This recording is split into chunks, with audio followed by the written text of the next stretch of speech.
When I first bought the cabin, I never thought much about the thick forest nearby. I'd heard it was old, older than the town itself, and a bit strange. Locals mentioned superstitions and half-whispered stories, but I brushed them off. Curiosity got the better of me one sunny afternoon, and I decided to explore.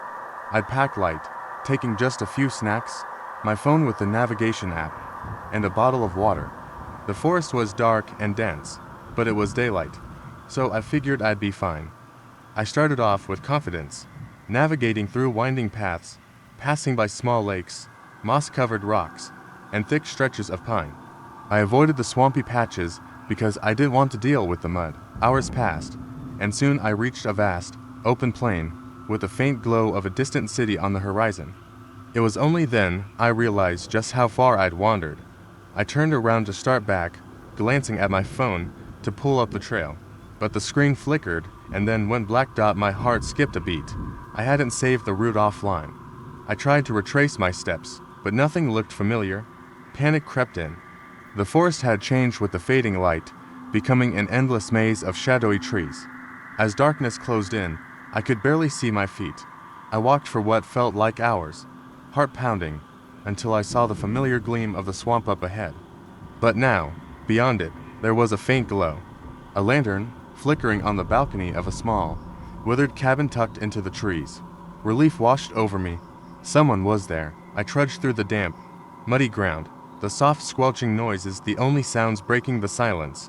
When I reached the cabin, I froze. An old woman stood on the balcony, wrapped in a faded scarf, gripping a staff nearly as tall as she was. Her expression was blank, eyes fixed on me. I hadn't heard her approach. Her voice was soft, barely above a whisper, but it carried through the stillness of the night. "You look lost.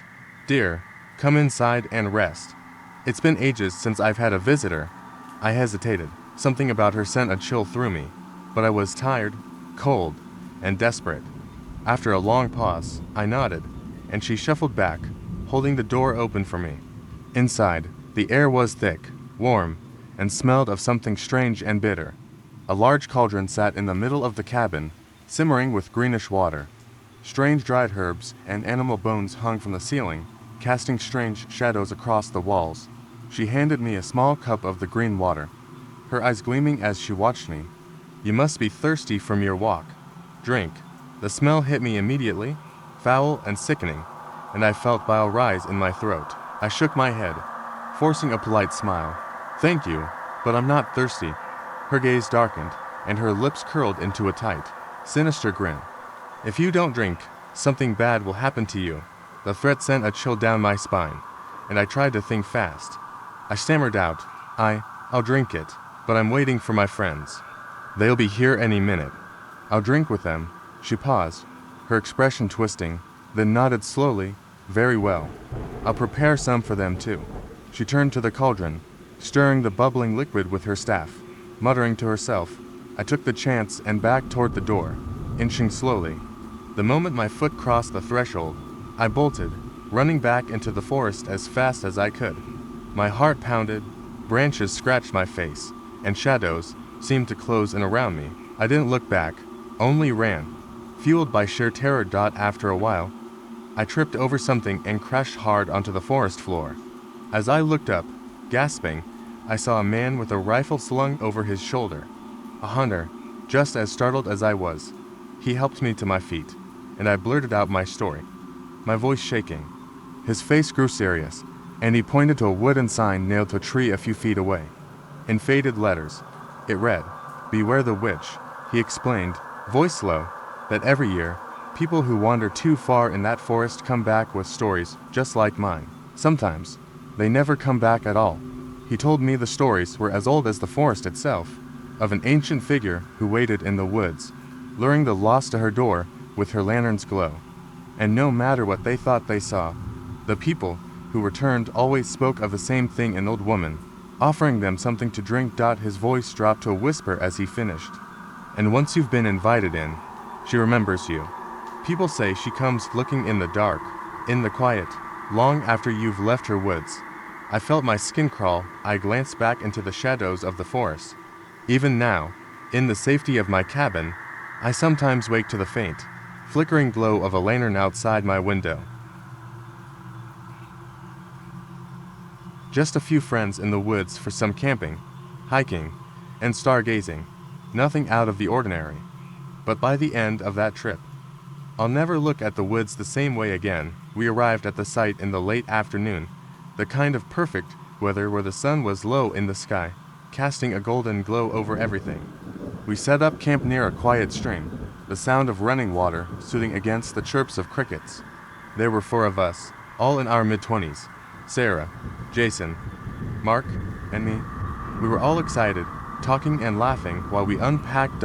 As evening rolled in, we started a fire, the orange glow flickering against the growing darkness. Sarah had brought a deck of cards. So, we began playing a game, while Mark roasted marshmallows. The forest around us felt peaceful, serene, and we had no reason to think anything would go wrong. That's when the first thing happened. It started with a strange noise. A rustling, like something heavy brushing against the trees. We paused mid-laugh, listening. It was coming from behind us, deeper into the woods. Probably just an animal, Jason said, trying to dismiss the uneasy feeling that had settled over us. But then the noise came again. This time, it was closer. I stood up, a little on edge. Do you think it's a bear? We're fine? Mark said, waving it off. Bears are usually scared of people. I didn't feel reassured. But as Sarah and Jason continued their card game, I forced myself to sit back down. The noise stopped as abruptly as it started. Night came quickly, and with it, a bone-chilling cold. We huddled around the fire, the crackling flames casting shadows in every direction. That's when I noticed something odd. In the distance, just beyond the reach of the firelight, there was movement. Figures dark, vague shapes that shifted between the trees. Did you see that? I whispered, my breath catching in my throat. Sarah didn't even look up. Probably deer, she said dismissively. I wanted to believe her, but I couldn't shake the feeling that we were being watched. My eyes kept darting to the shadows, expecting to see something or someone moving just out of view. At some point, we all went to bed. Our tents pitched just far enough apart that we had privacy, but still close enough to hear each other. The wind picked up in the night, whistling through the trees, making every creak and groan of the forest feel like something was creeping closer. I couldn't sleep. Around 2 a.m., I heard it again, that rustling sound. This time, it was unmistakable, the heavy movement of something large and deliberate. I lay in my sleeping bag, staring at the fabric of the tent above me. The sound grew louder, closer, until it seemed right outside. My heart pounded, but I forced myself to stay still. Suddenly, there was a sharp scratching at the side of my tent. My breath caught in my throat. It was deliberate, slow, like something with claws was testing the fabric. I wanted to scream, to yell for my friends, but I couldn't. I didn't dare move. The scratching stopped, and then the worst part came, a voice soft and chilling, like it was right next to my ear. It whispered my name. My blood ran cold. I didn't answer, not even a breath. I held my breath, listening for any further sound, but all I could hear was the pounding of my heart in my ears. Then, without warning, the tent flap whipped open, sending a blast of cold air inside. I screamed. It was Mark, his eyes wide and panicked, his face pale. Get out of the tent. We didn't question him. We scrambled out, half-dressed, into the cold night air. The fire was out, and the woods around us felt unnaturally silent. Jason, always the skeptic, muttered, "What the hell's going on? Man, I swear to God," Mark said, shaking. I saw something outside. It wasn't human. We huddled together, staring into the dark, waiting for some sign of what Mark had seen. That's when we heard it again, the rustling, the snapping of twigs, the whispering voice. This time clearer. It was coming from all around us. That's when Sarah gasped. She pointed to the trees. There, in the distance, just past the tree line, were dozens of pale faces staring back at us. Their eyes were wide, their mouths hanging open, frozen in a strange expression of fear or pain. They weren't human. They were something else. I don't remember how we made it back to the car. All I know is that when we finally pulled out of that forest, we didn't look back. Not once. It wasn't until we were home that I realized something disturbing. That night, when we were huddling by the fire, I had noticed something strange on Sarah's hand. A small mark, almost like a scratch. It was gone the next day, as if it had never been there at all. But when I looked at her hand again later, when we were all back in the safety of our homes, the mark was back, a long, thin line, like a scratch from a claw, only this time, it was moving. A group of us, close friends from college, had made the trek to a remote camping spot we'd heard about from a local guide.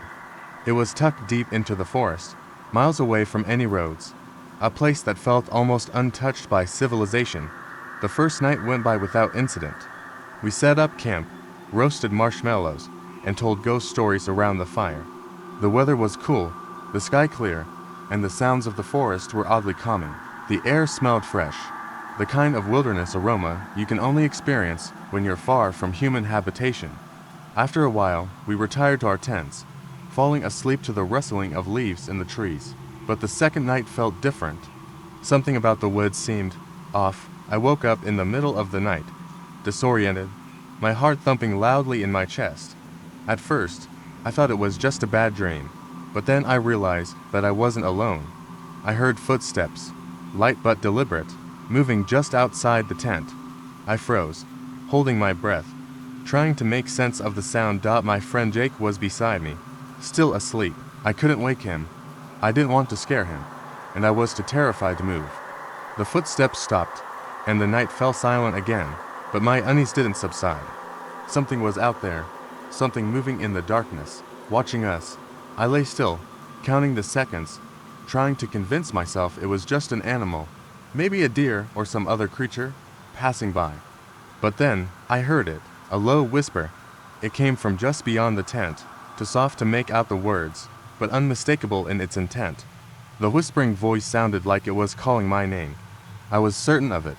I waited until the whisper faded before slowly unzipping the tent. I peered outside, scanning the area, but the campfire had long since gone out, and the woods were bathed in darkness. There was no movement, no sound, just the eerie quiet of the forest at night.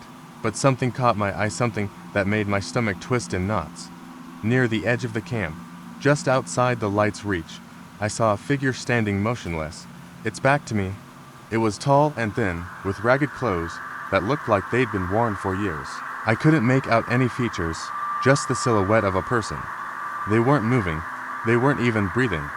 It was as though they were waiting for something, or someone. I had to act. I grabbed Jake and shook him awake, whispering frantically for him to stay quiet. We weren't alone. But when we both looked back toward the figure, it was gone. I don't know how long we stood there, but when we dared to move, it felt like every sound in the forest was amplified. The crackling of leaves underfoot, the rustle of branches swaying in the wind, it all felt like a threat. We decided to wake the others. No one argued when we suggested packing up and leaving. As we gathered our things, the whispers returned, faint but insistent. They seemed to follow us, circling our camp, getting louder with every step we took toward the wood's edge. It wasn't just one voice anymore. There were multiple voices, all murmuring in low tones, just out of reach. The hike back to the car was unnerving, each rustle in the trees making us jump. But it wasn't until we reached the clearing near the trail head that we felt the true weight of the situation. There, in the moonlight, stood a line of figures, tall, thin, all wearing the same tattered clothes. They were more than we had seen before. They were standing perfectly still, as though they had been waiting for us the entire time. I froze in place, my heart pounding in my ears, but I didn't want to look away. I could feel their eyes on us, even though I couldn't see their faces. It was like they were staring right into our souls. Then, as if on cue, they all turned their heads in unison. And at that exact moment, we heard the most chilling sound, a child's laughter, clear and high-pitched, echoing from the woods. And that's when we understood. Those figures, those voices, they weren't human. They were something else, something that had been waiting for us, something that fed off our fear. The child's laughter wasn't just eerie, it was mocking. It was as if they were toying with us, waiting to see how long it would take for us to realize that we were never supposed to leave the woods. We ran. We didn't look back, and when we reached the car, I thought it was over.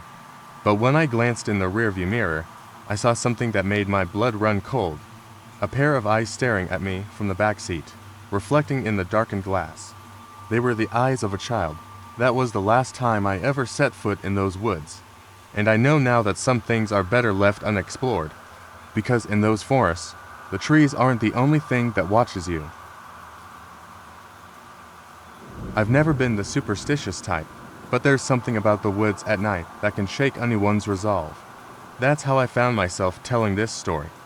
Years after the incident, it started like any other camping trip with friends. We set up camp late in the afternoon near an old trail, a secluded place we'd been to before. It wasn't a popular spot, so we had the area to ourselves, which was the whole point. The fire crackled while we sat around it, cracking jokes and making plans to hike the next day. Everyone was in a good mood. Nothing out of the ordinary. That was until night fell. The fire was the only light around us. The woods around our little camp were thick, and the only sounds came from the occasional owl hooting in the distance. We weren't in a haunted area, but something about the forest seemed different this time. We tried to shake it off, laughing it off, but there was an unease that grew heavier as the minutes passed. I remember getting up to get more firewood, and that's when I noticed it. The trees weren't moving. Normally, in the woods, even a light breeze makes the branches rustle. But here, everything was still. The only movement came from the flames. It felt wrong, like the woods were holding their breath. I tried to ignore it, telling myself it was nothing, but the silence kept pressing down on me. When I got back to the fire, I mentioned it casually to the others. They laughed it off, of course, but then we all heard it. A low, distant humming sound, not like the wind, but more like a tune. It was eerie too eerie for any of us to take lightly. My friend Alan was the first to speak up. He said it sounded like chanting, but I didn't want to admit that it gave me the same feeling. He wanted to investigate, but everyone was already on edge. We agreed to stay close to the fire, even if it meant looking paranoid. The humming seemed to get closer, and then it stopped. That's when the first jump scare hit. Out of nowhere, something large and heavy crashed into the trees behind us. I thought it was an animal, but the noise was so unnatural, so forceful. It was like something was thrashing around, trying to make its way through the brush, but it wasn't moving like an animal. It was more like something struggling to get to us, something angry. We all froze. The fire flickered and popped. Our nerves were frayed, but no one moved.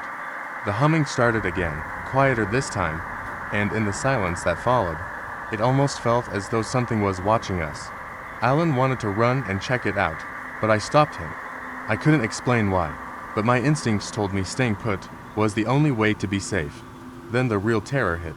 The trees near the edge of our camp started to shake. I saw movement shapes, shadows flitting between the trunks. It was fast, too fast, and it wasn't a human shape. It was tall, hunched, like something trying to stay hidden, but it couldn't. I couldn't see its face, but I felt its eyes. They were watching us. I wanted to scream, but my throat was dry. Everyone else was just as still. We didn't even make a sound. We just waited, frozen. Then came the worst part. The ground trembled under our feet. We couldn't tell if it was a tremor or something heavier. The humming turned into a deep growl, and the trees began to crack. Then we heard a voice clear, sharp. It didn't sound human. It came from somewhere far off, but it echoed as if it was coming from right next to us. Stay away. Those two words shook me to my core. No one moved. We were stuck, glued to the spot. I can't even remember how long we stayed there, but it felt like hours. The shadows started to fade. The trembling stopped, and the eerie humming turned back into silence. Then, just as we thought it was over, we heard a different sound. This time, it was close. Something was walking around our camp, slow and deliberate. I could hear footsteps to heavy, to slow. My heart hammered in my chest, and my breath came in sharp gasps. I thought it was something real, something we couldn't escape. But when I turned to Alan, I saw the fear in his eyes. I knew we weren't alone, but this wasn't what we thought. The footsteps didn't stop. Then, out of nowhere, the fire blinked out, and the world went pitch black. We were completely surrounded, but we still couldn't move. My hands shook, and I heard breathing too close. When the light came back, we saw something on the ground. A small, old-fashioned lantern sat in the dirt. It wasn't ours. We never found out who or what had left it there. The chanting faded. The trees resumed their normal stillness. But from that moment on, we didn't speak of what had happened, except in whispers. And if you ever find yourself camping alone, Listen carefully. The forest has its own way of communicating. I can't explain it, but I know that voice was a warning. We had been planning this camping trip for months. There were 5 of us, me, my brother, and 3 close friends. The weather was perfect, the kind of crisp, cool air that made you feel alive. We were excited, naive even, about what awaited us deep in the woods. There were no trails, no paths, just an untouched part of the forest, the kind of place that seemed to exist outside time. We set up our tents, started a fire, and spent the evening sharing stories, laughing, and watching the sky darken. The forest was alive with sounds, the rustling of leaves, distant owl calls, and the occasional snap of twigs under the weight of unseen creatures. At first, it was all part of the adventure, but as the night deepened, a strange unease began to settle over us. We joked about it, but something in the air felt different. There was a presence, something just beyond the firelight. Around midnight, we heard it, a soft scratching noise, just outside the perimeter of the fire. It wasn't an animal, at least not any animal we knew. The sound was rhythmic, deliberate. One of us joked that it was a bear or a raccoon, but even as we laughed, the scratching continued. And then, it stopped. Silence. We all exchanged uneasy glances. Our laughter died in our throats as the air grew heavier. Another sound. This time, it was a low thud, like something large had fallen nearby. It was followed by an eerie, unnatural silence. Our eyes darted toward the edge of the firelight, the trees just beyond the reach of our flame. The night felt to still. I stood up, wanting to reassure everyone. "I'll check it out," I said, trying to sound confident, though my heart was hammering. The others hesitated, but none of them wanted to be the ones to sit alone by the fire. They followed me as I grabbed a flashlight and stepped beyond the circle of warmth. The beam cut through the darkness, illuminating nothing but trees and underbrush. "It's nothing," I muttered, more to myself than to anyone else, but something gnawed at me. I scanned the area, moving the flashlight back and forth, when I noticed something strange. A few feet away, just under a tree, a pile of leaves had been disturbed. But the odd thing wasn't the pile, it was the shape beneath it. It looked wrong. The pile wasn't natural, it was too neat, too perfect, almost like a body. I froze. Then I heard it, a soft, shallow breath, too close, too real. It came from just behind me. I whipped around, my heart skipping a beat. But there was nothing but darkness. "What is it?" My brother's voice trembled behind me. The others stood just out of the flashlight's reach, their faces pale in the dark. "Stay here," I whispered, taking a step forward toward the strange pile. The flashlight's beam quivered in my hand as I moved closer, my feet crunching on the dry leaves. I reached down to move the leaves, and then I saw it. A hand, pale, twisted, and partially buried. The hand of something human. No, the fingers were too long, too thin, the nails sharp and yellow. I jerked back, but as I did, something in the trees above moved. My eyes shot upward, but there was nothing, just the rustling of leaves in the wind. Then I heard the voice. It was faint at first, but growing clearer. A whisper, "Help? Me, please." I didn't want to turn around. I couldn't. I knew something was behind me. I could feel it. I turned, and there it was, a face, not far off. It was pale, gaunt, with eyes that seemed too wide, too empty. The mouth stretched into a twisted grin that was more of a sneer, the skin hanging loosely, as if it had been drained of life. It didn't belong there. It didn't move like anything I had ever seen. It was too still, too unnatural. I screamed. The others bolted into motion, running, but the thing's gaze never left me. I backed away slowly, my heart pounding in my ears, my breath shallow and quick. I almost tripped over my own feet as I turned and sprinted toward the fire, but the thing it followed us. We made it back to the fire pit, gasping for breath, the flames casting frantic shadows in every direction. But, as we huddled there, the scratching started again. This time, it was closer. The leaves on the ground shifted. Slowly, almost casually, the thing stepped out from the shadows, its feet barely touching the earth. And then, just as suddenly, it stopped. We all stared at it, waiting for the next move, but it didn't make another sound. That's when the real horror struck. We realized ... it wasn't alone. Out of the corner of my eye, I saw another figure, crouched low to the ground, stepping into view. Then another, and another, all of them pale, gaunt, their eyes wide and empty. They didn't move, they just stood there in the darkness, staring at us. It wasn't just one thing, there were dozens of them. And then, just as quickly, they were gone. No movement, no sound. Only the rustling of leaves in the distance. It was supposed to be a simple weekend camping trip, just me and my friends.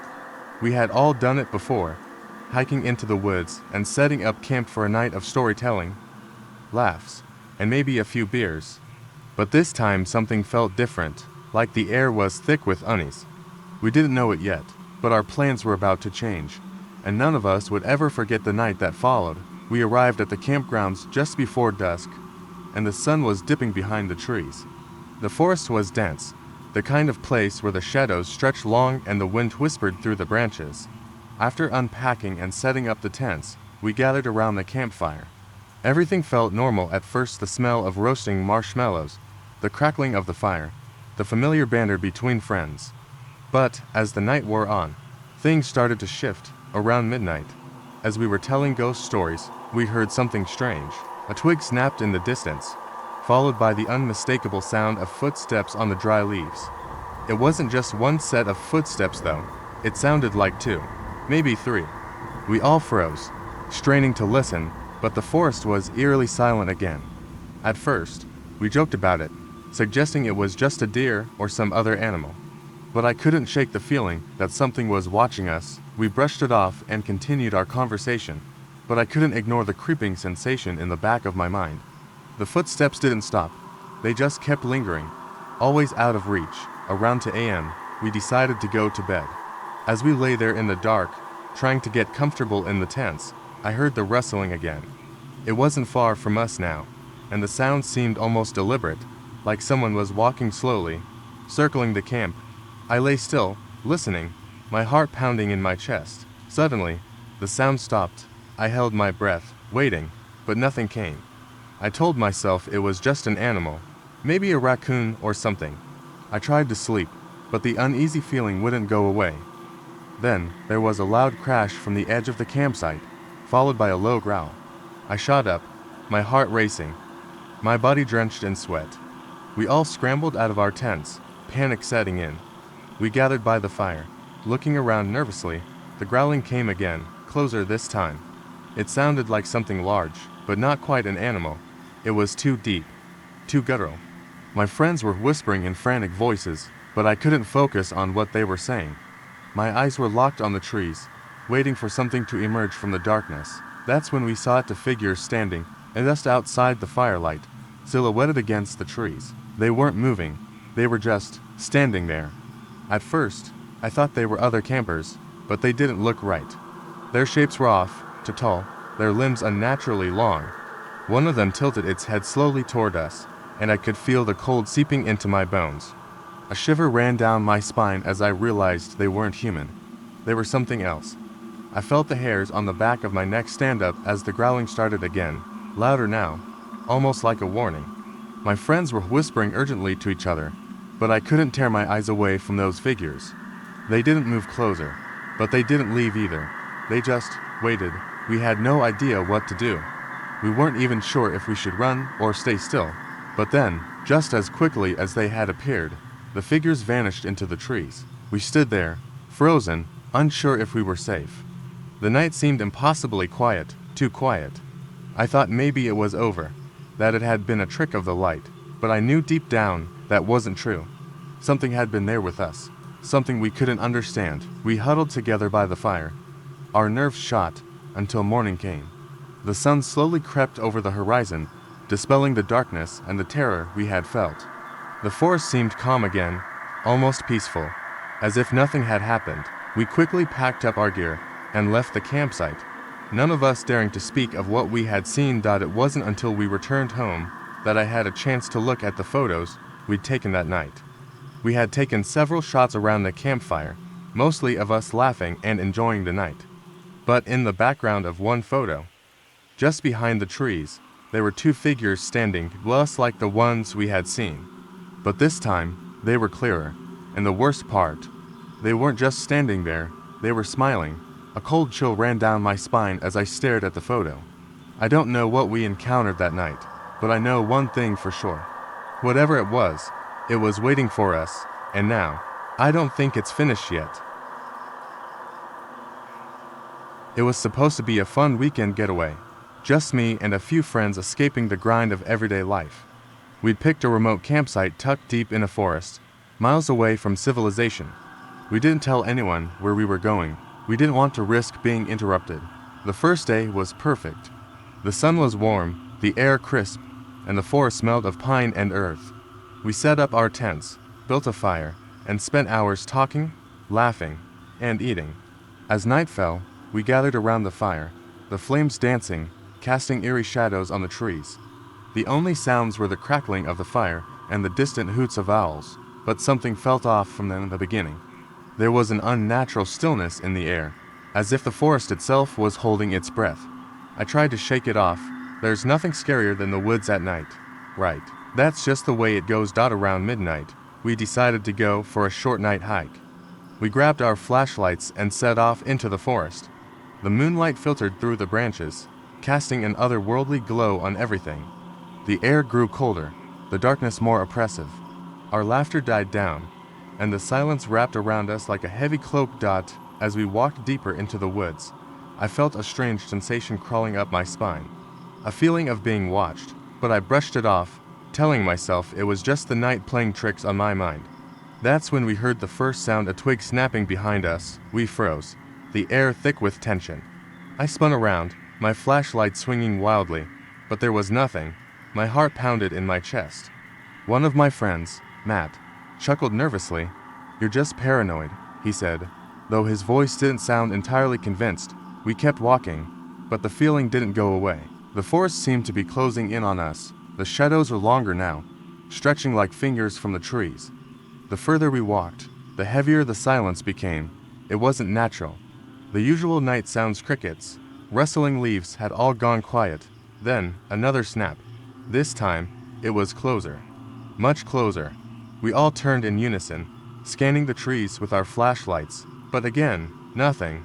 "Okay, I'm starting to get freaked out," Sarah whispered, her voice trembling. We didn't go back immediately, but we sped up, our footsteps quickening as we tried to make our way back to camp. That's when I heard it, the soft, rhythmic sound of something following us. Footsteps, but not like ours, too heavy, too deliberate. I could feel my pulse in my throat. "Are we being followed?" I whispered, too afraid to speak louder. Matt shook his head, but his eyes were wide, scanning the trees. No way. We kept walking faster, but the footsteps didn't stop. They were getting closer, closer with every passing second.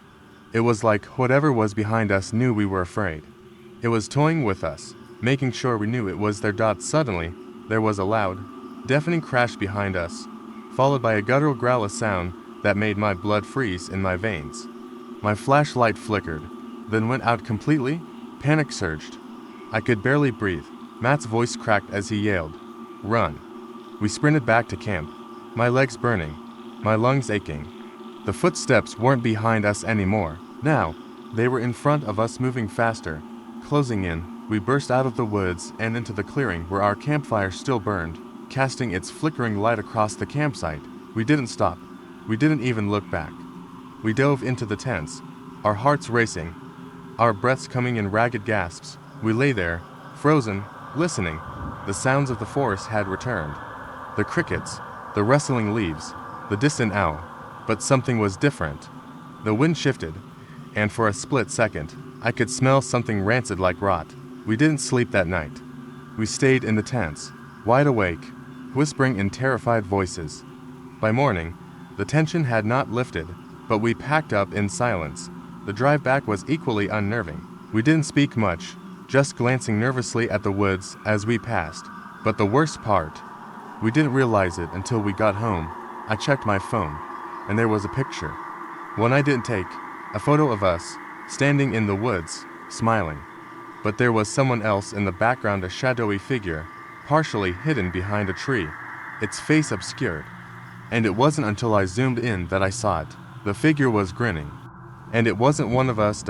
We never spoke about that weekend again. It was supposed to be a simple camping trip for friends, a weekend in the woods, and a chance to disconnect from everything. No one expected it to turn into something we'd never forget. We arrived at the campsite late, after dark. The woods were thick with trees, the kind that seem to close in on you when you're not looking. We set up the tent, started a fire, and cracked open some beers, the usual routine. But there was something off about the place, something I couldn't quite put my finger on. The air felt too still, and the firelight flickered in a way that seemed unnatural, as if it were fighting against something. Around midnight, after we'd all had a few drinks, we decided to go for a walk. The moon was full, casting an eerie light through the trees. We followed an old trail, the ground soft underfoot, the leaves rustling faintly as we walked. I remember feeling like we were being watched, but we all laughed it off as just being the woods at night. Then, we found the cabin. It was tucked away behind a thick wall of trees, barely visible until we were almost on top of it. A dilapidated structure, windows boarded up, the door hanging off its hinges. We approached cautiously, but curiosity got the better of us, and we stepped inside. The air was stale, heavy with the smell of rot. The floor creaked under our feet as we explored the dark interior. At first, it seemed abandoned. There was nothing but dust, broken furniture, and old papers scattered about. But then we found something strange, a small, hand-drawn map, tucked inside an old leather journal. It was crude, but it showed the area around the campsite, with a marked path leading into the woods. The map ended at a spot labeled the Hollow. We joked about it, but I couldn't shake the feeling that something wasn't right. I wanted to leave, but the others were already getting comfortable, snapping pictures, making jokes about the creepy cabin. Then, we heard it, a sound, a faint rustling, followed by what seemed like a soft whisper. We froze. The air grew colder, and the forest around us felt suddenly alive, as if it was closing in. Someone, Katie, I think, grabbed my arm and whispered in my ear, "Did you hear that?" It wasn't the wind. The rustling wasn't leaves or branches. It was coming from outside, from the woods. We gathered up our things quickly and rushed back to the campsite. But when we got there, something was wrong. The fire had gone out, and the tent was missing, completely gone. The ground where it had been set up was now bare, and the logs from the fire had been scattered around the campsite. Panic set in. We called out, but there was no answer. We looked around the area, but it felt like the forest had swallowed everything up. The trees seemed to press in on us as the wind started to pick up, howling through the branches like a warning. Just when we thought we were losing our minds, a figure emerged from the darkness. It was a man, tall and gaunt, with wild hair and clothes that were torn as though he'd been living out there for years. His eyes were wide, unblinking. As he walked toward us, his mouth opened, but instead of speaking, he let out a low, guttural sound like something trying to escape, but unable to. We backed away slowly, terrified, unsure whether we should run or stay. But then he stopped, his eyes locking with mine, and he raised a hand, pointing toward the trees. His voice, when it finally came, was soft but chilling. "Don't go that way," he said, his voice trembling with urgency. "The Hollow. It calls to you." Before we could react, he turned and disappeared into the woods, leaving us standing there in stunned silence. We didn't need to be told twice. We left the campsite immediately, walking as fast as we could in the direction we knew would lead us back to the car. We didn't stop to look back, but I could swear I heard whispers following us through the trees, like they were closing in, urging us to turn around. When we finally reached the car, we jumped in and drove straight home, not daring to speak until we were well out of the woods. But here's the thing. That map we found in the cabin, it wasn't just a map. We didn't realize it at the time, but it had a date on it, today's date. And when I went to throw it away, I saw something that made my skin crawl. A new mark had appeared, right near the spot where the hollow was. A single word, written and scrawled, uneven handwriting. You thought it hadn't been there before. And now it was. We never spoke of that night again.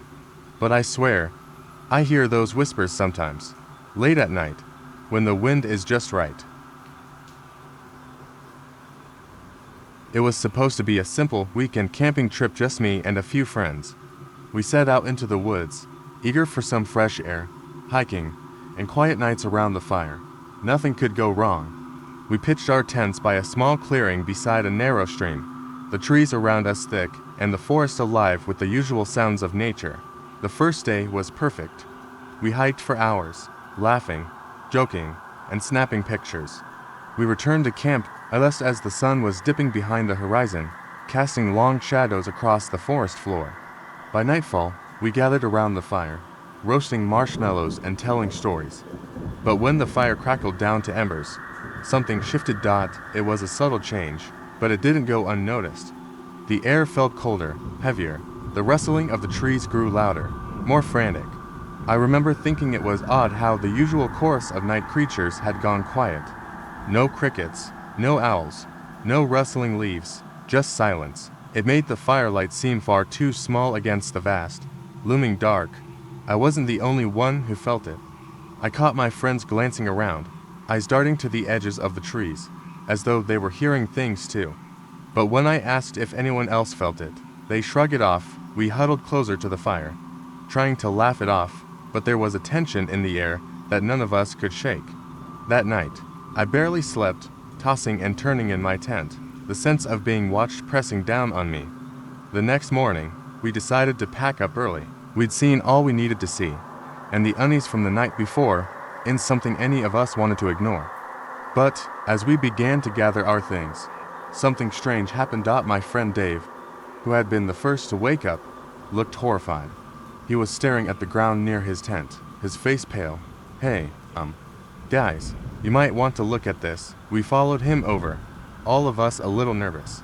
At first, I thought it was just an animal track, perhaps a deer or a bear, but when I crouched down to inspect it, my heart skipped a beat. The print was enormous, far too large for any animal I knew to live in these woods. It was human-shaped, but twisted, the toes far too long, and the heel unnaturally deep. "That's not possible," I whispered. As we all stood there, trying to make sense of it, a sudden rustling came from the tree line. It was fast to be an animal, and too deliberate to be the wind. We froze, hearts racing, but nothing emerged. Dave suggested we leave immediately, and no one argued. We packed up quickly, I scanning the surrounding woods as we hurried to break down the camp. The trees around us were unnervingly still, the silence now deafening, like the forest itself was holding its breath. We were halfway back to the car when it happened. A scream, sharp, ragged, and full of terror, split the air. We spun around, instinctively searching the woods. At first, we saw nothing, just the dark expanse of trees. But then, we noticed something out of place. Between the trunks, a figure was standing just out of reach of the shadows. It was tall, impossibly tall, and its outline was too faint to make out in detail. For a moment, I thought my mind was playing tricks on me. But then it moved. The figure stepped forward with a smooth, unnatural grace, its long, spindly limbs stretching far beyond what should have been possible. It didn't make a sound as it moved, but its presence was enough to paralyze us with fear. "Run," Dave finally managed to rasp, and we did. We ran through the woods like we'd never run before, stumbling, tripping, barely able to keep our footing. The figure was gone, but we all felt its eyes on us. Following every step, we reached the car, breathless, eyes wild. The woods behind us seemed impossibly far away as we drove, the eerie silence still clinging to the air. But it wasn't until we were miles down the road, trying to shake off the adrenaline, that we realized something strange. We'd left our phones back at camp. We stopped at a gas station to grab a charger and checked our messages. There was one, sent to all of us in the middle of the night. "I see you." It had come from Dave's phone. But when we checked it, he was sitting right next to us. His phone was in his hand, and it hadn't been touched. We all stared at it, the words hanging in the air. How had it sent that message, and, more terrifyingly, who had sent it? I'd been excited about the camping trip for weeks. The idea of leaving behind work, phones, and city noise sounded like a perfect escape. Our plan was simple: hike out to a secluded spot, set up camp, and enjoy the peace of the forest. By the time we reached the clearing we'd chosen, the sun was already setting, casting long shadows across the trees. We set up camp, lit a fire, and settled down. It was strangely quiet, with only the occasional rustle or snap of twigs in the distance. As we ate, we laughed about spooky campfire stories and joked about which one of us would freak out first. But as the night wore on, that playful mood started to fade. The fire dimmed, and the forest grew colder, darker, and heavier. Then, out of nowhere, there was a loud snap, a branch breaking. We froze, each of us straining to see past the ring of firelight. "Probably an animal," I said, but my voice shook a little. We laughed it off, but the tension lingered. Eventually, we turned in for the night. I crawled into my tent, zipped it up tightly, and settled into my sleeping bag. Lying there, I heard the wind whispering through the trees. It sounded hollow and strange. Then, faintly at first, but growing louder, came a scratching sound. My heart hammered. The noise was right outside my tent, slow and deliberate, like fingernails scraping across the fabric. I held my breath, listening.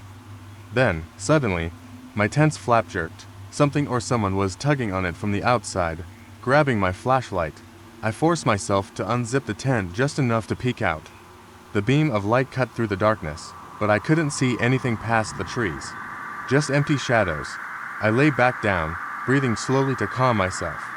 Then I heard a whisper, faint and hoarse, right outside my tent. "Don't look." I froze, a cold sweat covering my skin. The whisper had been right by my ear, as if someone were inside the tent with me. My mind raced, and I tried to convince myself it was just the wind. But the whisper came again, louder this time. "Don't look." I grabbed my knife.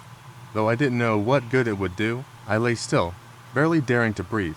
But then my flashlight flickered, casting weird shadows along the walls of the tent. Suddenly, the flap jerked again, harder this time, as if something were trying to get in.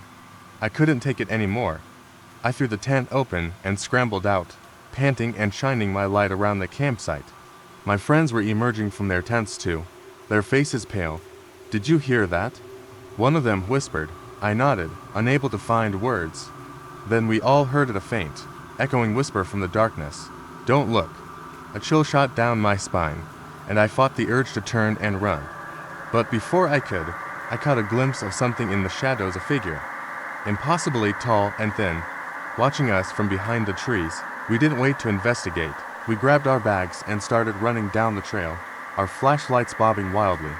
I was breathing hard, too afraid to look back. But then I heard the whisper again, louder this time. "Goodbye." We didn't stop running until we reached the car, and we drove out of there without looking back. It's been months since that night, and none of us have been able to explain what we saw or heard. But the most chilling part came weeks later, when I was looking through our camping photos. In one of the last photos from that night, in the background just beyond the firelight, was a faint outline, tall, thin, and standing perfectly still. I have always loved the solitude of the deep woods. As a park ranger, I spent my days monitoring trails, maintaining campsites, and ensuring that everyone enjoyed their time in nature safely. One chilly autumn evening, I was assigned the last shift of the season, just as the leaves were starting to fall and the air turned crisp. Little did I know that this night would change my perspective on the forest forever. As the sun dipped below the horizon, I set out on my usual patrol. The trees towered over me, their skeletal branches swaying in the wind. I could hear the crunch of leaves beneath my boots, a sound that usually brought me comfort, but tonight it felt ominous. I had always been aware of the stories the locals spoke of, strange happenings in these woods, whispers of creatures lurking just beyond the trees.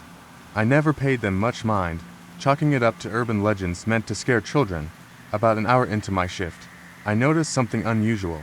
Off the main trail, a flickering light danced through the trees. My curiosity piqued. I cautiously approached, thinking it might be a group of campers in need of help. As I got closer, the light vanished, swallowed by the darkness. A shiver ran down my spine. I called out, but my voice felt swallowed by the night. As I turned back to the path, I heard a soft rustling sound, like someone moving through the underbrush. I glanced over my shoulder, but the forest was still. I tried to shake it off, convincing myself it was just a deer or maybe the wind playing tricks. However, the feeling of being watched pressed heavily on my chest. I continued my patrol, but the unease lingered. As I approached the campsite where a family was staying, I noticed their tent was zipped shut, and the campfire was still burning, casting flickering shadows. I called out to them, but there was no response. I stepped closer, peering inside the tent, and saw it empty, with no sign of the family. My heart raced. Where could they have gone? Just then, a loud crash echoed through the trees, followed by a chilling scream. The sound came from deeper in the woods, sending my adrenaline into overdrive. I sprinted towards the source, fear gripping my heart. Each step felt heavier, and the darkness seemed to stretch out before me. Waiting. As I reached a small clearing, I stumbled upon something terrifying. The ground was torn up, as if a massive animal had been digging frantically. The scream had stopped, replaced by an eerie silence. I scanned the area with my flashlight, my beam cutting through the darkness, revealing twisted branches and the scattered remnants of what looked like a picnic, broken plates, an overturned cooler. Then I saw a shadow moving between the trees. My heart raced as I called out again, this time louder. The shadow paused, and for a moment, I thought I saw a face, pale and twisted, staring back at me.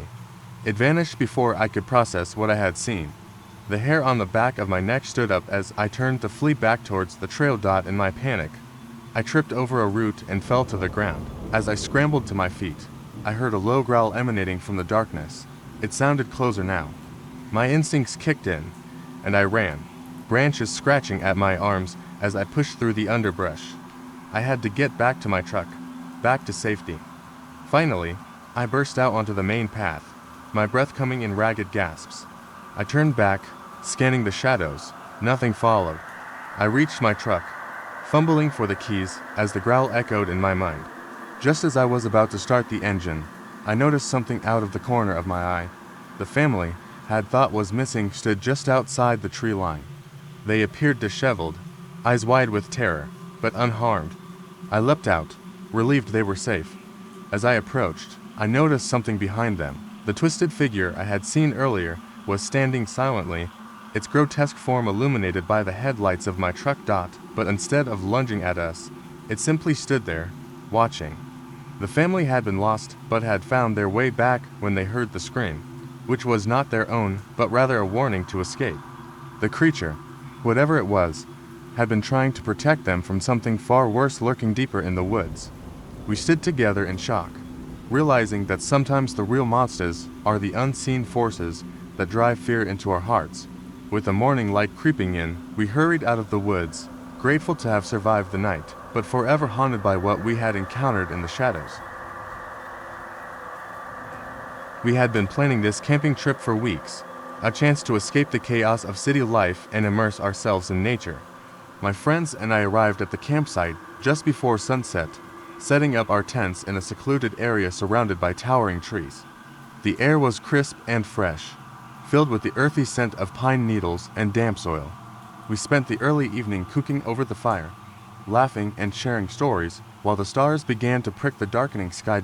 As darkness settled in, the atmosphere shifted. My friend Lucas, always the jokester, suggested we play a game of truth or dare to spice things up. Amid laughter and playful taunts, Yena, my adventurous friend, dared us to take a night hike into the woods. With a mix of excitement and trepidation, we agreed, grabbing our flashlights and heading into the shadows. The deeper we ventured, the more the forest came alive. The trees loomed around us, their branches creaking in the wind like ghostly whispers. As we walked, I felt an unsettling sensation, like we were being watched. I brushed it off as nerves, convincing myself it was just the darkness playing tricks on my mind. We wandered for what felt like an eternity, our laughter fading as we noticed the forest growing eerily quiet. Just then, a sharp sound pierced the silence, a loud crack, like something heavy breaking through the branches. We all froze, shining our flashlights toward the noise. In the distance, we saw a flicker of light, like a lantern bobbing between the trees. "What is that?" I whispered, my heart racing.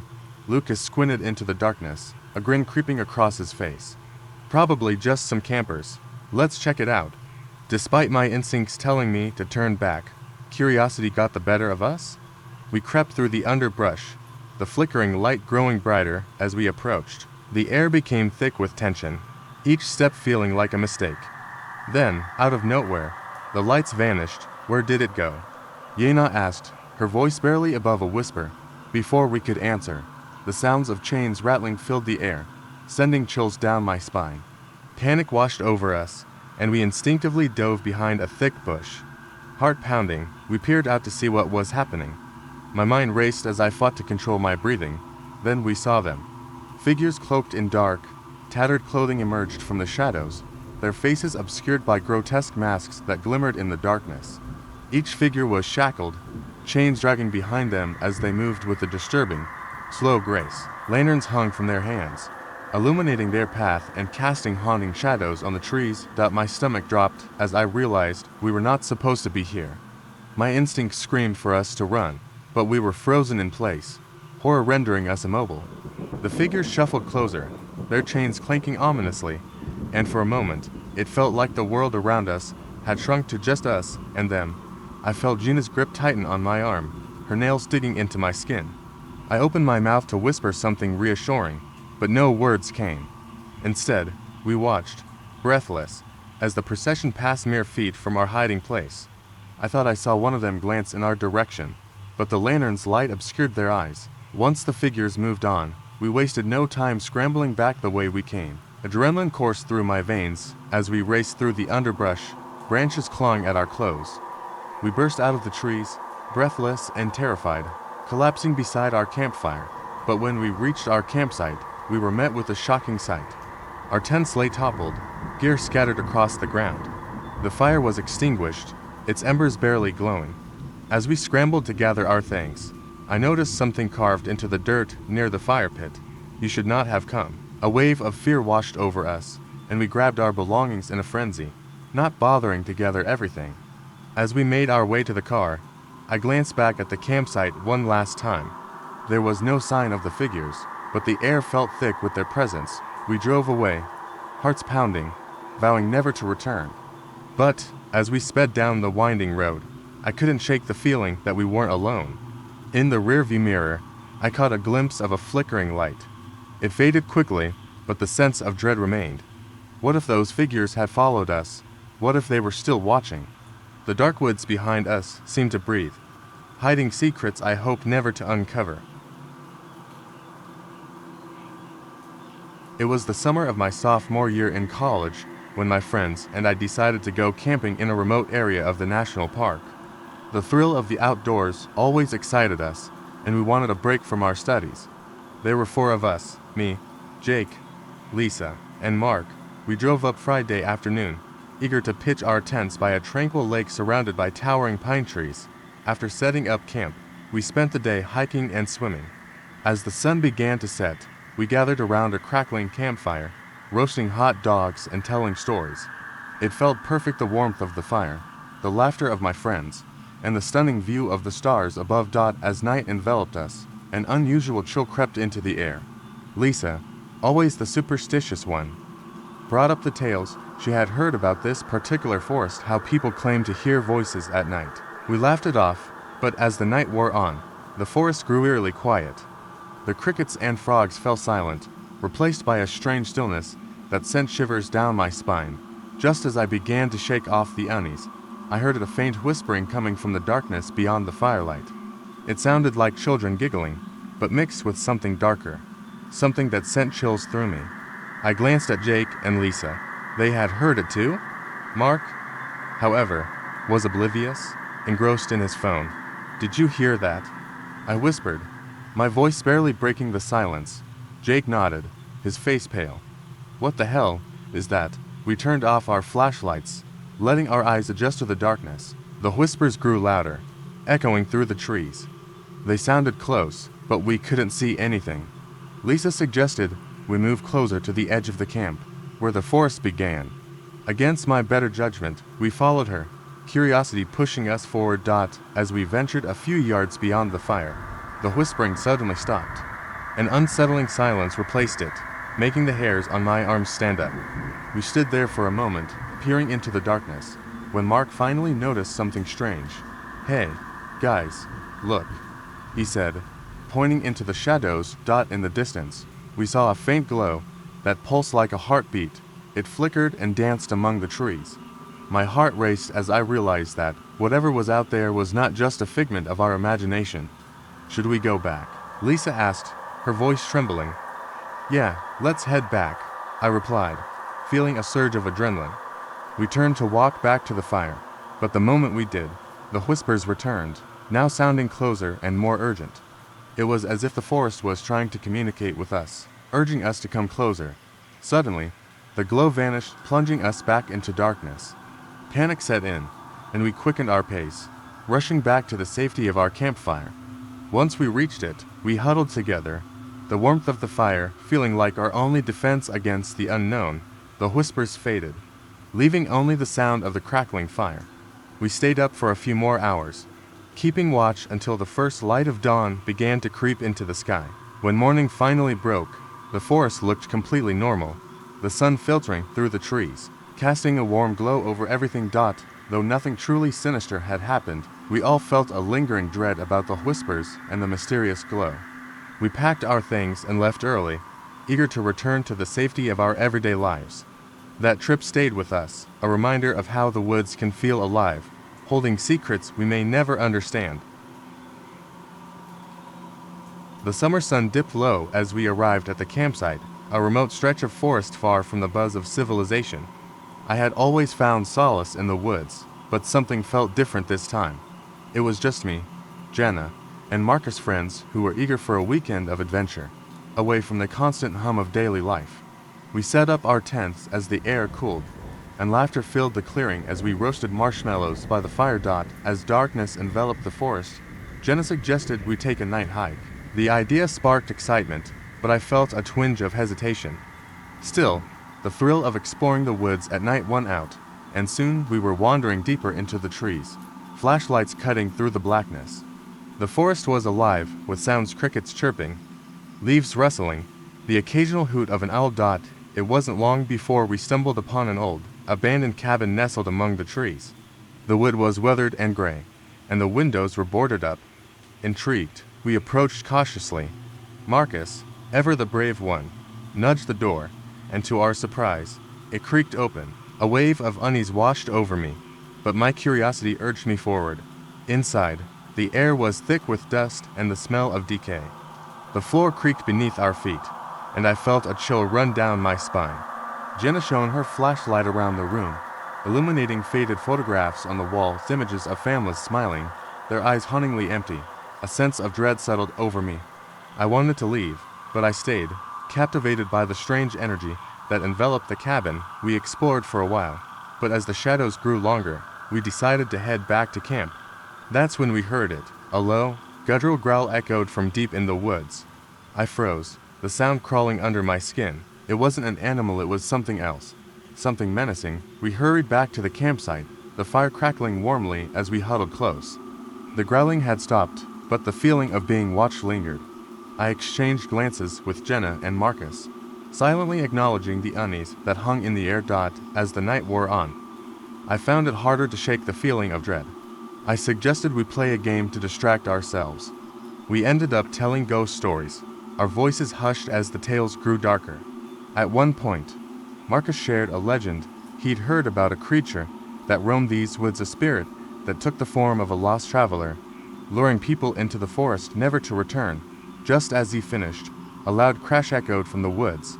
My heart raced as we all jumped, flashlights flickering nervously in the direction of the sound. We strained to see, but the darkness swallowed everything. Then, suddenly, a figure emerged, illuminated briefly by our lights. It was a man, disheveled and wild-eyed, wearing tattered clothes. He stood at the edge of the clearing, staring at us with an unsettling intensity. His voice trembled as he spoke. "Help me, they're coming for me." We were frozen, the air thick with tension. I looked at Jenna and Marcus, both pale and wide-eyed. The man took a step closer, and in that moment, something shifted in the shadows behind him. More figures appeared, all with the same hollow eyes and tattered clothes. They emerged like wraiths from the darkness, their bodies flickering in and out of the light. Panic surged through me, and without thinking, we scrambled for the safety of the trees, hearts pounding in our chests. We ducked behind a large oak, breathless and terrified, as the figures advanced, their murmurs echoing through the night. I could feel the weight of their gaze, chilling and predatory. Then, just as we thought it couldn't get any worse, I heard a voice whispering my name from the depths of the woods. It sounded just like Jenna. My stomach dropped. The growls returned, closer now, mingling with the whispers. Realizing we were being lured into the forest, I grabbed Jenna's arm and pulled her back. "We have to go," I shouted. We ran blindly, adrenaline fueling our escape, not stopping until we burst into the clearing where our campfire flickered in the darkness. We made it back to the tents, shaking and terrified, convinced we'd escaped whatever haunted those woods. As dawn broke, we packed our belongings in silence, the shadows of the night still looming large in our minds. Just before we left, I glanced back at the cabin. Its presence felt like a dark secret. There was a flash of movement in one of the windows, a face peering out, grinning wide. I blinked, and it was gone. We jumped into the car and drove away, vowing never to return, but the memories of that night would haunt us forever. Little did we know, we weren't the first to escape those woods, and we certainly wouldn't be the last. It was supposed to be a fun weekend camping trip with friends, a chance to disconnect from the world and reconnect with nature. We drove deep into the woods, far from any civilization, surrounded by towering trees and the chirping of crickets. The sun hung low in the sky as we set up our tents, laughing and joking as we prepared for a night under the stars. As darkness fell, we gathered around the campfire, roasting marshmallows and sharing ghost stories. The air was thick with the smell of smoke and pine, and our laughter echoed in the stillness of the forest. As the fire crackled, Yena, always the adventurous one, suggested we take a night hike to explore the area. We hesitated for a moment, glancing at the dense blackness beyond our campfire's glow. But her enthusiasm was infectious. With flashlights in hand, we set off into the woods. The deeper we ventured, the more the atmosphere shifted. The playful sounds of our camp faded, replaced by an eerie silence that seemed to absorb even our whispers. I could feel the chill in the air, a shiver creeping up my spine, but I brushed it off as excitement. Yena led the way, her flashlight beam darting across the trees, illuminating the twisted roots and gnarled branches. The darkness felt alive, watching us as we walked. Suddenly, I heard a faint sound, a strange rustling in the underbrush behind us. I turned, peering into the dark, but saw nothing. The others seemed oblivious, too caught up in their conversation. I hurried to catch up, shaking off the unease. But as we continued deeper into the forest, the rustling returned, louder this time, like something was following us. My heart raced, and I called out to the group, but my voice wavered. They paused, and Yena turned, her face illuminated by the flashlight, concern etched on her features. "What's wrong?" she asked, her voice steady but low. I hesitated, unsure if I should share my paranoia. "I think something's out there," I said, forcing a laugh to mask my fear. Just then, we all heard a loud clank, metal against metal, echoing through the trees. The laughter died in our throats, replaced by a shared glance of dread. Yena shone her flashlight toward the sound, revealing a shadow moving between the trees, but it was gone before we could make out what it was. Panic rose in my chest as the chains rattled again, and we exchanged terrified looks. "Let's go back," Matt said, his voice barely above a whisper. Nods of agreement followed, and we turned, but before we could take a step, the rustling intensified, and a series of lights appeared in the distance, moving slowly toward us. Lanterns bobbed along the forest floor, casting an eerie glow on the trees. I could feel my heart pounding in my ears. We ducked behind a thick bush, pressing against each other in fear. From our hiding place, we watched as figures emerged from the shadows. They were draped in white cloth, their faces obscured by grotesque masks, each carrying a lantern that flickered ominously. My stomach churned as I counted at least 10 of them, marching in eerie synchronization, chains rattling around their ankles. "What the hell are they?" Aaron muttered, eyes wide. I had no answer, but a chilling fear coursed through me. The figures continued past us, their footsteps muffled by the underbrush, the light from their lanterns flickering ominously.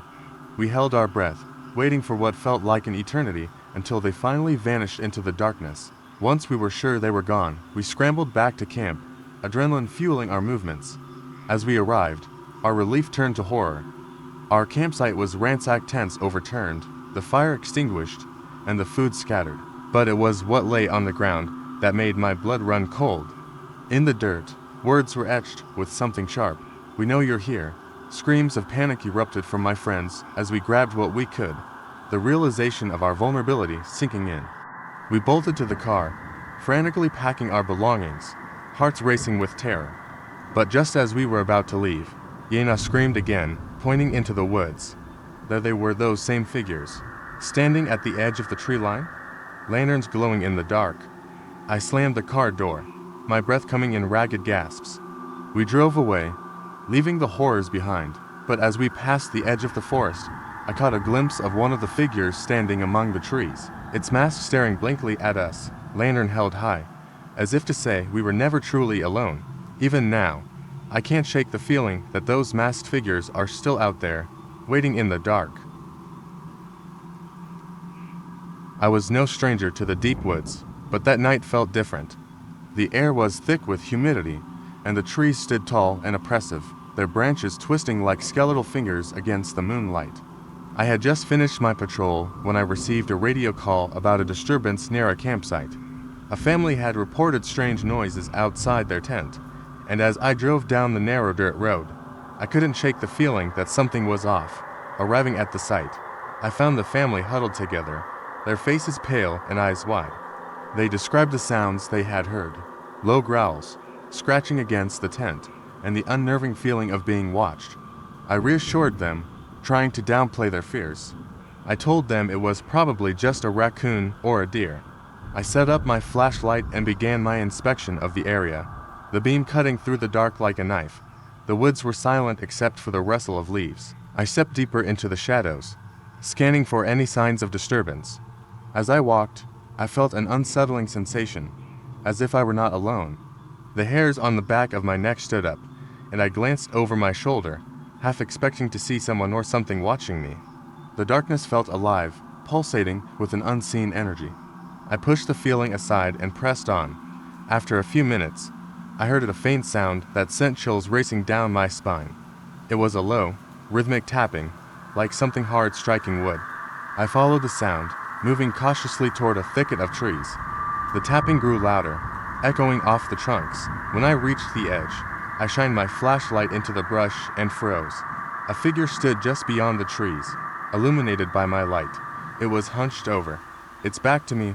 It looked like a person, but its movements were wrong, jerky, and unnatural. My heart pounded as I called out. The figure slowly turned its head, and what I saw made me stagger back in shock.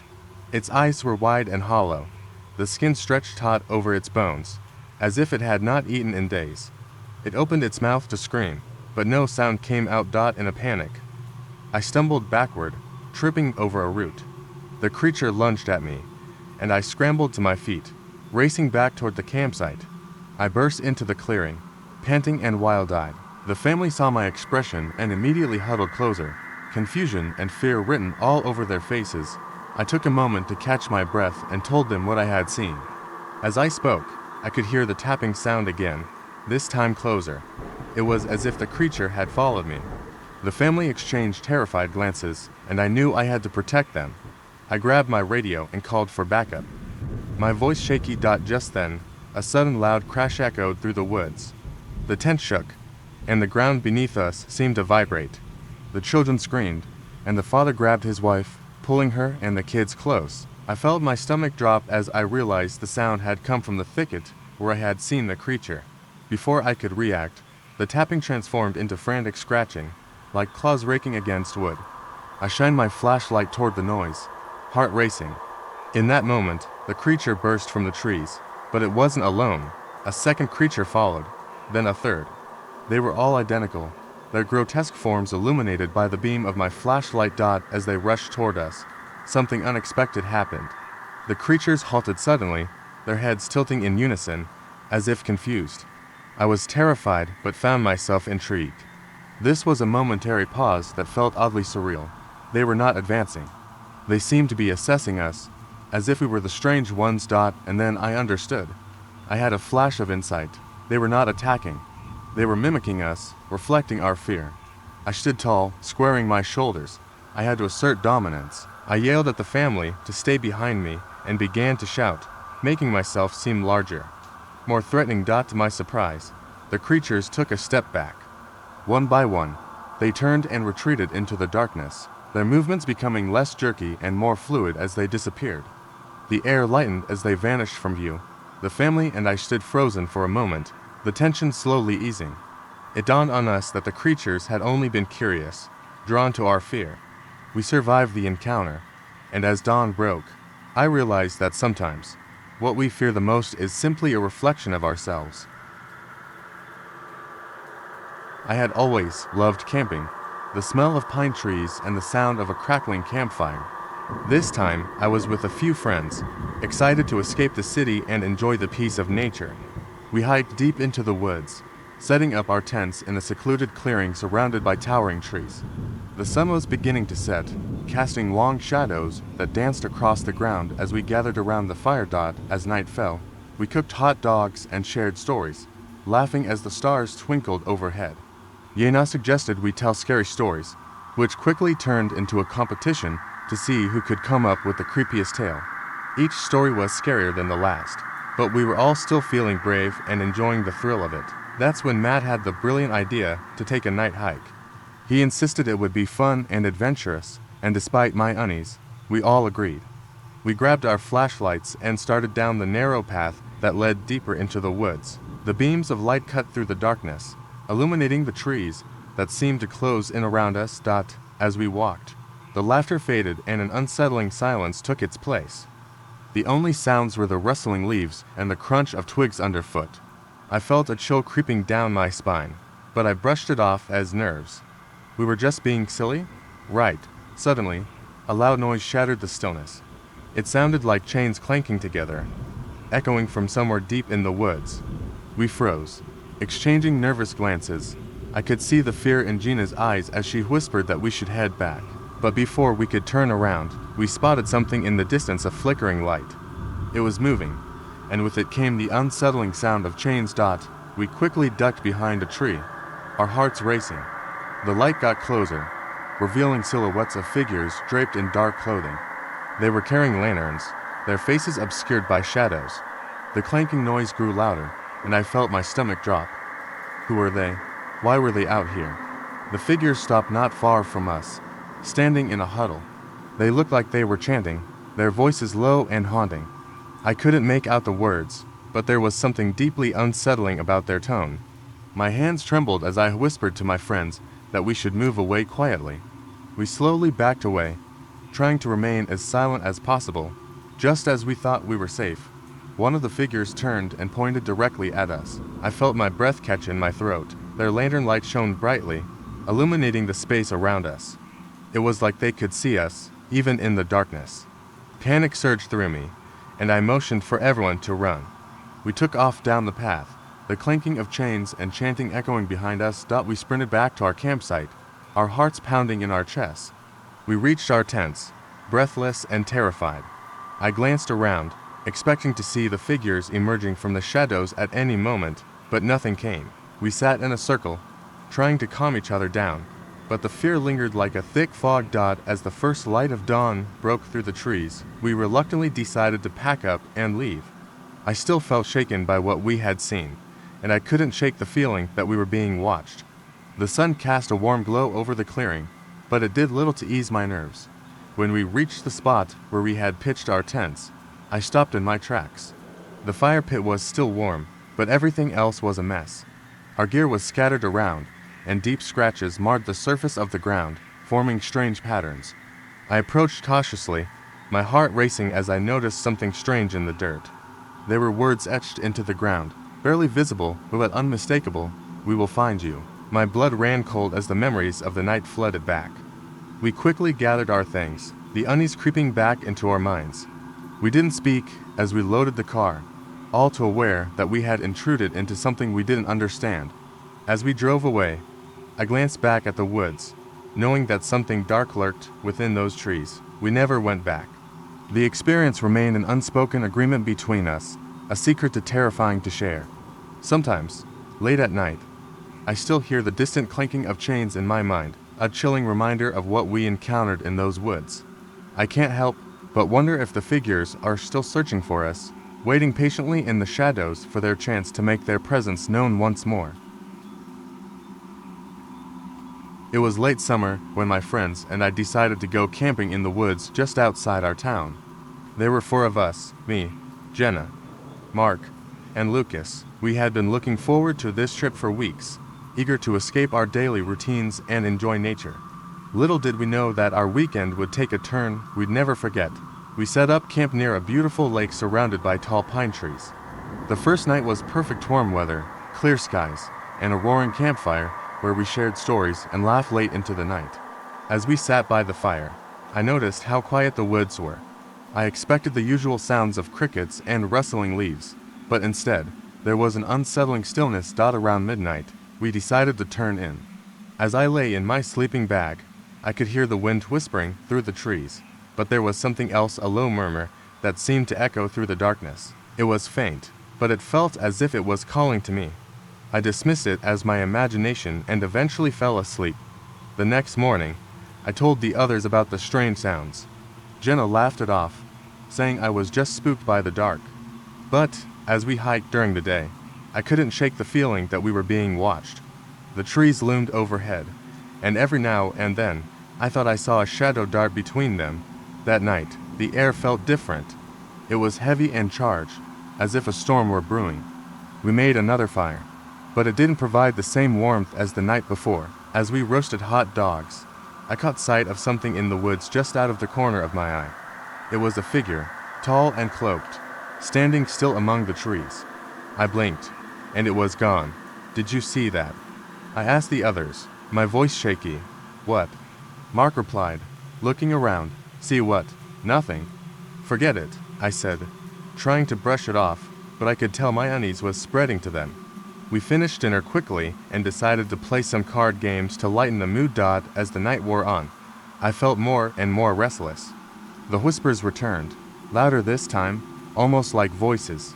I suggested we go for a walk, hoping to clear my mind. Jenna and Lucas agreed, while Mark stayed back to tend the fire. We wandered along the lake's edge, the moonlight illuminating the water like silver. That's when we heard a clear voice coming from the trees. It was calling my name, softly, almost sweetly. My heart raced, and I glanced at Jenna and Lucas. They heard it too. Did you hear that?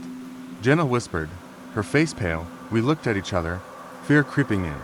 The voice was beckoning me deeper into the woods. Against my better judgment, I took a step forward, entranced. Don't, Lucas shouted, grabbing my arm. We need to go back. The urgency in his voice broke the spell. We turned and hurried back to the campsite, adrenaline pumping. The whispers faded as we approached the fire, and the sense of safety returned, but the unease lingered. That night, we slept fitfully, the shadows outside our tents moving with the wind. When dawn broke, we packed our things in silence, each of us feeling the weight of the night's events. As we drove home, I couldn't shake the feeling that something had followed us. We all laughed nervously, but deep down, we knew we'd experienced something inexplicable. The woods had held secrets, that night whispers, that would haunt my dreams, reminding me that not everything in nature is friendly. We decided to go camping to escape the bustle of city life, a group of 5 friends eager for adventure. We drove deep into the woods, far from the beaten path, excited about the quiet and the stars. Our destination was a secluded clearing near a lake, surrounded by towering pines. The sun dipped behind the trees as we set up camp, and we roasted marshmallows by the fire, telling stories that blended laughter and nervous tension. As night fell, the forest transformed. Shadows deepened, and the sounds of the night came alive, the rustling leaves, distant calls of owls, and the soft croak of frogs from the lake. In the back of my mind, something nagged at me, an unshakable feeling that we weren't alone. I shrugged it off, laughing at my own paranoia. After a few hours, Yena, one of our friends, suggested we take a night walk. She claimed it would be fun, and surprisingly, everyone agreed. Armed with flashlights, we ventured into the woods, the beam of light cutting through the darkness. The air felt thick, the silence unsettling. Every crunch of twigs beneath our feet echoed like a warning. We wandered deeper until we stumbled upon an old, abandoned campsite. The remains of a fire pit lay overgrown with weeds, and torn bits of fabric flapped eerily in the wind. The chill in the air intensified as we approached. Yena shone her light on the remnants, revealing a rusted can and some tattered ropes. Suddenly, we heard a distant sound like chains dragging across the ground. Our laughter died in our throats as we exchanged glances, confusion and fear mingling in the flickering light. It wasn't just our imaginations. The sound was real and getting closer. Without a word, we turned to run back to our camp, but before we could take more than a few steps, the clanking stopped. We froze, hearts pounding, listening intently. In the distance, faint lights flickered through the trees. They danced and swayed like lanterns, growing brighter and larger. Fear gripped us, and we ducked behind a thick cluster of bushes. I peered through the branches, holding my breath. What emerged from the shadows sent a chill through my spine. Figures clad in white robes shuffled toward us, their faces obscured by masks. Each carried a lantern that illuminated their chains, which rattled with each step. I could see at least 5 of them moving in an eerie procession, their muffled whispers merging with the rustle of leaves. I felt a surge of terror. We needed to stay hidden. The figures paused for a moment, and I could hear their whispered chants, something unintelligible that made the hair on my neck stand on end. My friends and I huddled together, eyes wide with fear. We waited, our hearts racing, praying they wouldn't spot us. The lanterns cast grotesque shadows that flickered and danced, making the scene feel even more surreal. Just when I thought the nightmare might end, one of the figures turned its head slightly, and my breath caught in my throat. The mask seemed to look directly at me. In a panic, we stayed as still as possible, hardly daring to breathe. The figures resumed their slow march, the lights fading into the darkness until they disappeared entirely. We waited a few more minutes before deciding we had to get back to the camp and leave. As we crept back to our campsite, an uneasy silence fell over us. But what we found made my blood run cold. Our campsite had been ransacked. Tents were torn open, and our supplies were scattered across the ground. In the center of the chaos was a newly lit fire, and beside it was a wooden sign we had never seen before. The sign bore a single phrase carved deeply into the wood: "You shouldn't have come here." I felt a wave of nausea wash over me.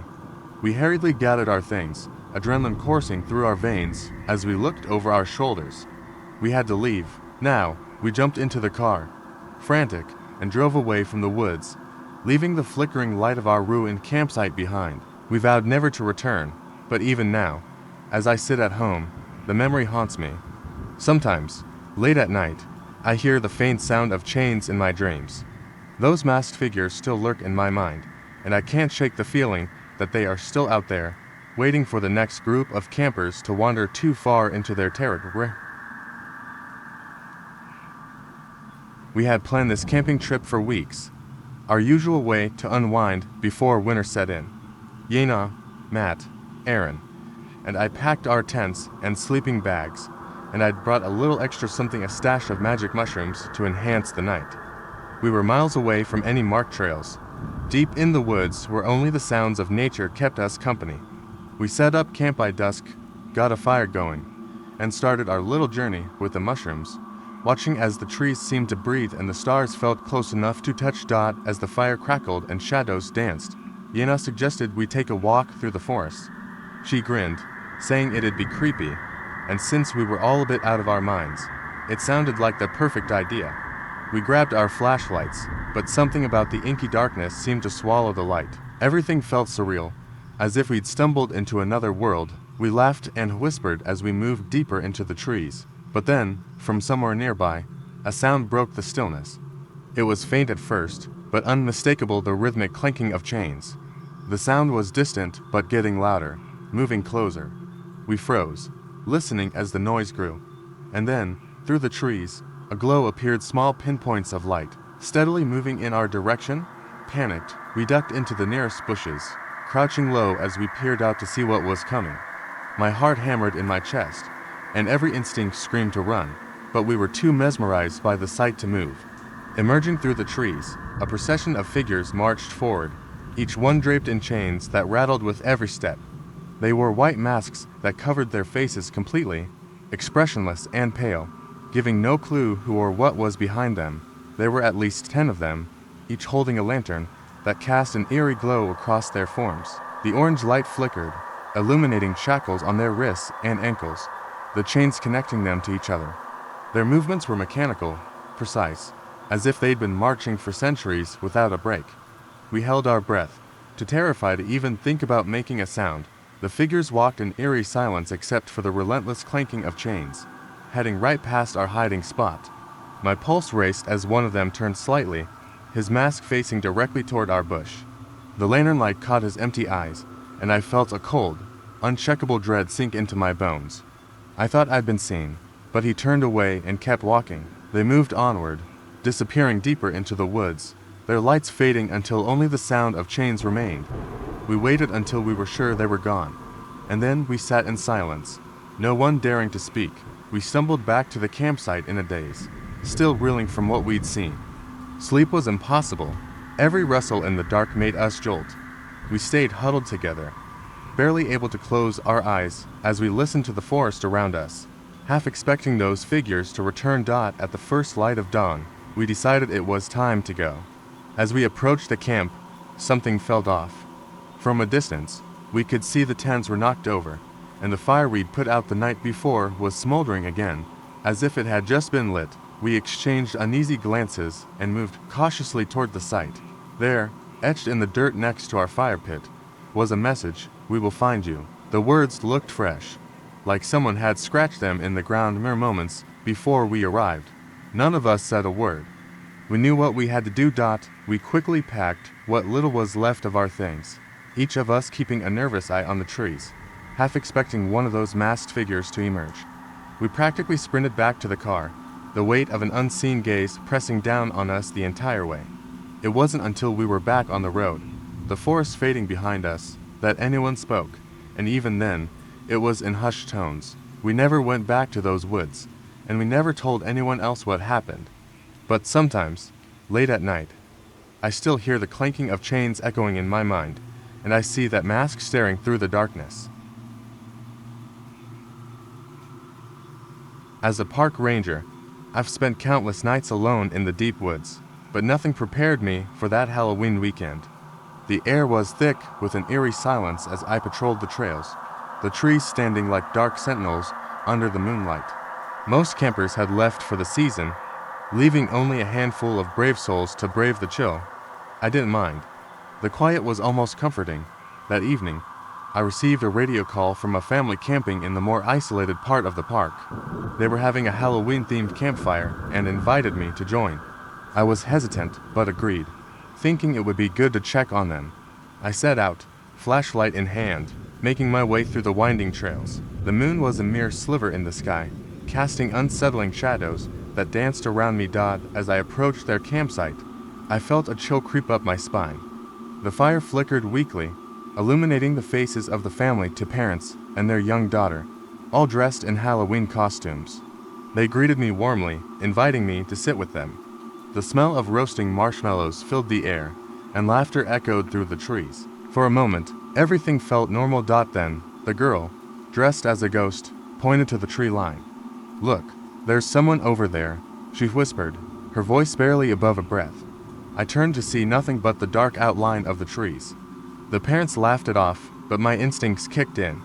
I brushed it aside, convincing myself it was just a trick of the light or perhaps an animal. But as I settled in, unease settled in my stomach. The night wore on, and the girl continued to glance nervously toward the woods. She kept insisting there was someone watching us.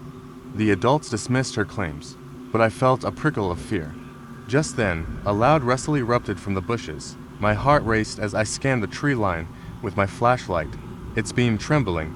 The parents jumped to their feet, trying to reassure their daughter. But as I stood, a figure emerged from the shadows, a tall silhouette. My breath caught in my throat as I shone the light in its direction. The figure was thin and gaunt, its face obscured by a mask, but I could see the glint of something metallic in its hand. The parents screamed, and the girl hid behind her father. "Stay back," I shouted, stepping forward. The figure didn't move, its presence unnaturally still. Just as fear began to take hold, the family bolted in the opposite direction, leaving me alone. My instincts kicked in, and I followed, shouting for them to stop. We ran through the dark forest, panic rising with every step. I could hear the figure following us, its footfalls light yet relentless. I couldn't shake the feeling that it was toying with us, waiting for the right moment to strike. The path twisted and turned, and I began to lose my bearings. The woods felt alive, branches reaching out like claws as we hurried through the underbrush. Suddenly, we burst into a small clearing, the moonlight illuminating our frantic faces. The parents were panting, the little girl crying. Just then, the figure emerged behind us, and I instinctively stepped in front of the family. I was ready to confront whatever horror this was when, without warning, the figure reached up and pulled off its mask. To my disbelief, it was a fellow park ranger I worked with, wearing a goofy smile and holding a fake axe. "Surprise!" he shouted, his voice echoing through the clearing. The family and I stood there, stunned. Relief washed over me, quickly replaced by frustration. What the hell was that? I yelled. The ranger explained that he wanted to give the campers a Halloween scare, but clearly, he had taken it too far. The family was just as confused, their fear slowly turning to anger. The little girl, wiping her tears, asked, "Is that a real axe?" "No, sweetheart, it's just a prop," he said, chuckling. Just then, I noticed something behind him, a rustle in the bushes. My heart dropped as I turned my flashlight toward the sound. Out of the shadows stepped a real figure, hunched and menacing, with a glint of silver reflecting in the light. The ranger's face drained of color, and I realized with horror that the prank had attracted something far more sinister. The family and I backed away, panic setting in again as the true danger revealed itself. This was no joke anymore. The ranger dropped his prop and we all turned to run, leaving the clearing behind, our previous fright replaced by sheer terror. The woods, once familiar and safe, now felt like a haunted labyrinth, every shadow a potential threat. In the end, we all survived, but I knew I would never see the woods the same way again. The night had started with a scare, but had turned into something real and terrifying. It reminded me that sometimes, the things that go bump in the night are not just figments of our imagination, and the woods hold secrets that should remain undisturbed. The autumn sun had already dipped behind the treetops when I arrived at the remote campsite. I was the only park ranger on duty, and the silence of the forest felt heavy. I had always loved the peace of the woods, but that night, an unsettling feeling crept in like the chill of the evening air. I had just finished my evening rounds when a family of 4 set up camp nearby. They were cheerful and excited, their laughter echoing through the trees. I introduced myself and reminded them to keep food stored properly to avoid any wildlife encounters. They laughed it off, the father joking that they were just going to eat s'mores anyway. As I walked away, I couldn't shake the feeling that something was off. Later, as darkness enveloped the forest, I started my night shift, equipped with my flashlight and radio. The trees loomed larger, their shadows stretching like fingers across the ground. A gust of wind rustled the leaves, making the night feel alive, as if it were watching. The radio crackled to life, interrupting the eerie quiet. It was the father from the nearby campsite. His voice trembled as he reported strange noises outside their tent. I assured him that it was probably just a deer or a raccoon and that they should stay inside. After I hung up, I couldn't help but glance toward their campsite. The tent was dark, but I could see faint shadows moving inside. A few minutes later, I decided to check on them, wanting to ease their minds. As I walked closer, I heard a loud crash. It sounded like something heavy had fallen nearby. My heart raced. I approached the tent cautiously, shining my flashlight toward the sound. When suddenly I heard the father scream, I ran toward the tent, calling out to the family. The air felt electric, charged with fear. I reached the tent, and the father burst out, eyes wide and panicked. He shouted about something in the woods, something big. Before I could calm him down, I heard it. A low growl, unlike anything had ever encountered, reverberated through the trees. My instincts kicked in, and I ordered the family to stay close to me. We moved cautiously toward the source of the noise, flashlight beams cutting through the darkness. The growl echoed again, closer this time, and I felt a chill run down my spine. It was followed by unsettling silence, as if the forest held its breath. Suddenly, something darted between the trees. A glimpse of movement caught my eye. My heart raced as I swung the flashlight in that direction, but it was gone. I turned to the family, urging them to stay quiet and remain alert. Just as I began to feel a sense of control, the ground shook beneath us. A massive figure emerged from the trees, towering and shadowy, its eyes glowing with a menacing light. I froze, my mind racing for an explanation. The father grabbed his children, pulling them back toward me. The creature opened its mouth, revealing rows of sharp teeth, and let out a deafening roar. In a panic, I turned to run, dragging the family with me. We sprinted back toward the campsite, my flashlight flickering as the creature pursued us. I could hear its heavy footsteps pounding behind us, each step a reminder that we had to escape.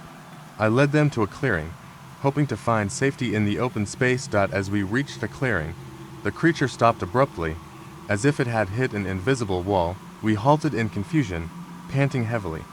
The father, breathing heavily, asked why it had stopped. I didn't know. I aimed my flashlight at the creature, and as the beam landed on it, the glow of its eyes flickered out.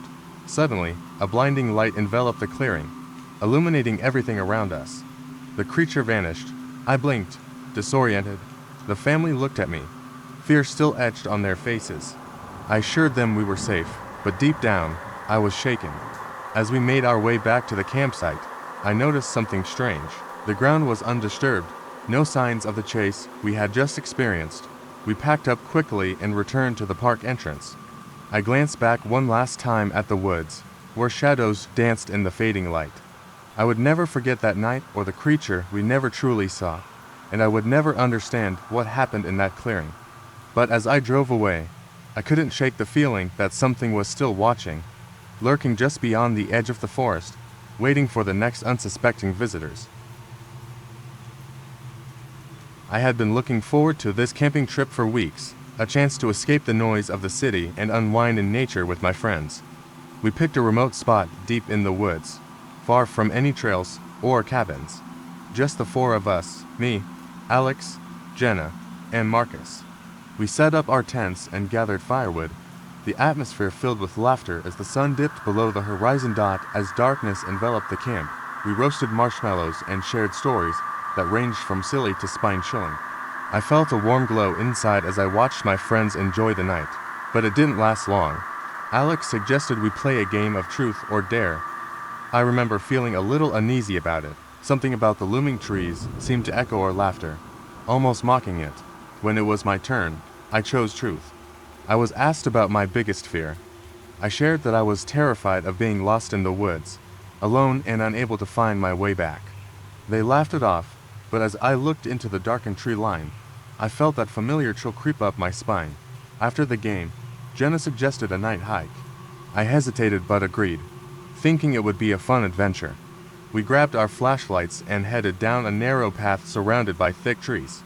The moonlight struggled to penetrate the canopy above, casting eerie shadows that danced along the ground. At first, we walked in jovial spirits, joking and laughing. But as we moved deeper into the woods, the atmosphere shifted. The wind picked up, causing the branches to sway and creak ominously.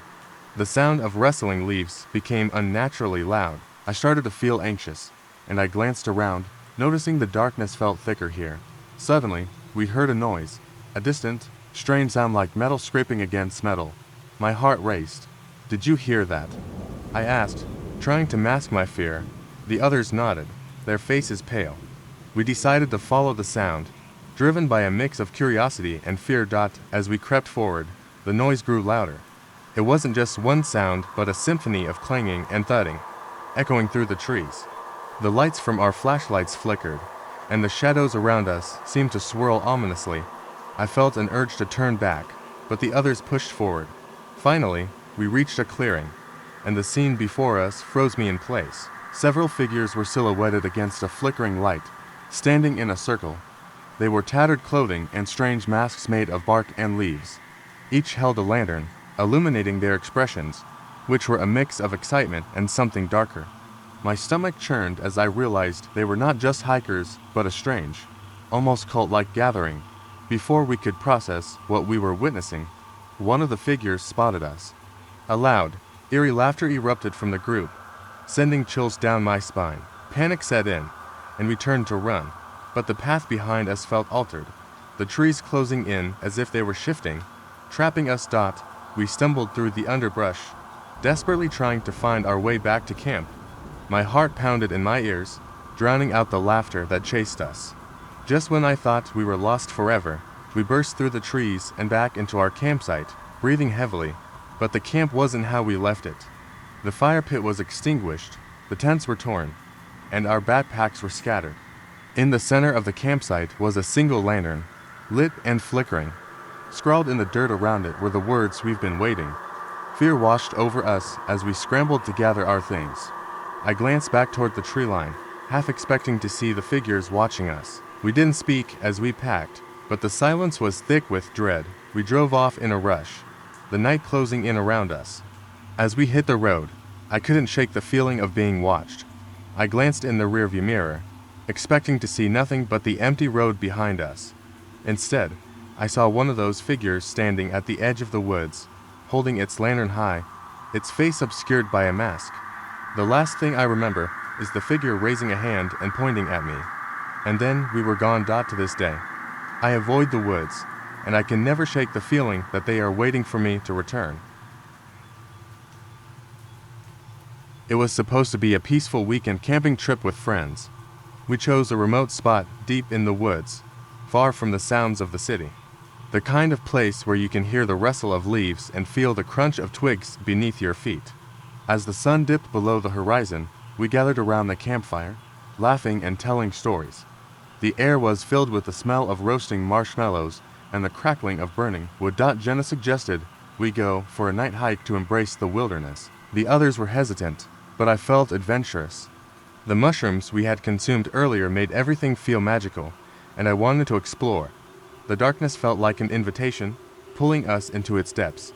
We grabbed our flashlights, the beams slicing through the night like knives. As we wandered deeper into the woods, the trees closed in around us, their branches twisted like skeletal fingers against the starry sky. We chatted nervously, but the mood shifted when we heard a sudden rustling. It was louder than any animal we'd encountered, like something large was moving through the underbrush. We froze, exchanging anxious glances. Then we heard a low growl that made my skin crawl. It wasn't the sound of a bear or a wolf. This was something different, something wrong.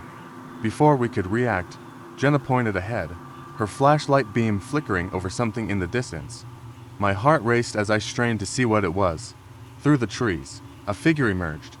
A man, or at least, he looked like one. He was tall and gaunt, his skin pale as if he had never seen sunlight. He wore ragged clothes that hung loosely from his body, and his hair was wild, matted with leaves and dirt. I couldn't see his face clearly, but I could feel the emptiness in his eyes, like he was staring right through us. We instinctively backed away, trying to remain silent. But in our panic, Jenna accidentally stepped on a twig, the sound snapping through the air like a gunshot. The figure jerked his head toward us, and the growl intensified. Fear took hold, and we bolted into the trees, heartbeats racing and breath coming in short gasps. We ran without direction, branches scratching at our arms and legs as we tore through the underbrush. The growl was now a roar, echoing in the night. We could hear footsteps behind us, heavy and deliberate. It felt like something was chasing us, hunting us. I glanced back and saw the man was following, his face twisted into a grotesque smile. We finally stumbled upon a clearing, and without thinking, we hid behind a thick bush, our bodies pressed together, trembling. We listened as the footsteps grew closer. My mind raced, trying to come up with a plan. I wanted to scream, but fear locked my voice away. Then silence. The footsteps stopped, and for a moment, I thought we had escaped. We remained crouched, hearts pounding, our eyes scanning the darkness for any sign of danger. Just when I thought we were safe, a rustling came from the bush right next to us. I nearly screamed when I turned my flashlight towards it, only to reveal a raccoon, its eyes reflecting the light before it scurried away. But we were not alone. A whisper came from the shadows. It was soft at first, almost indistinguishable. As it grew louder, my heart sank. The voice was low and raspy, calling out Jenna's name. The darkness felt alive, as if the trees themselves were conspiring against us.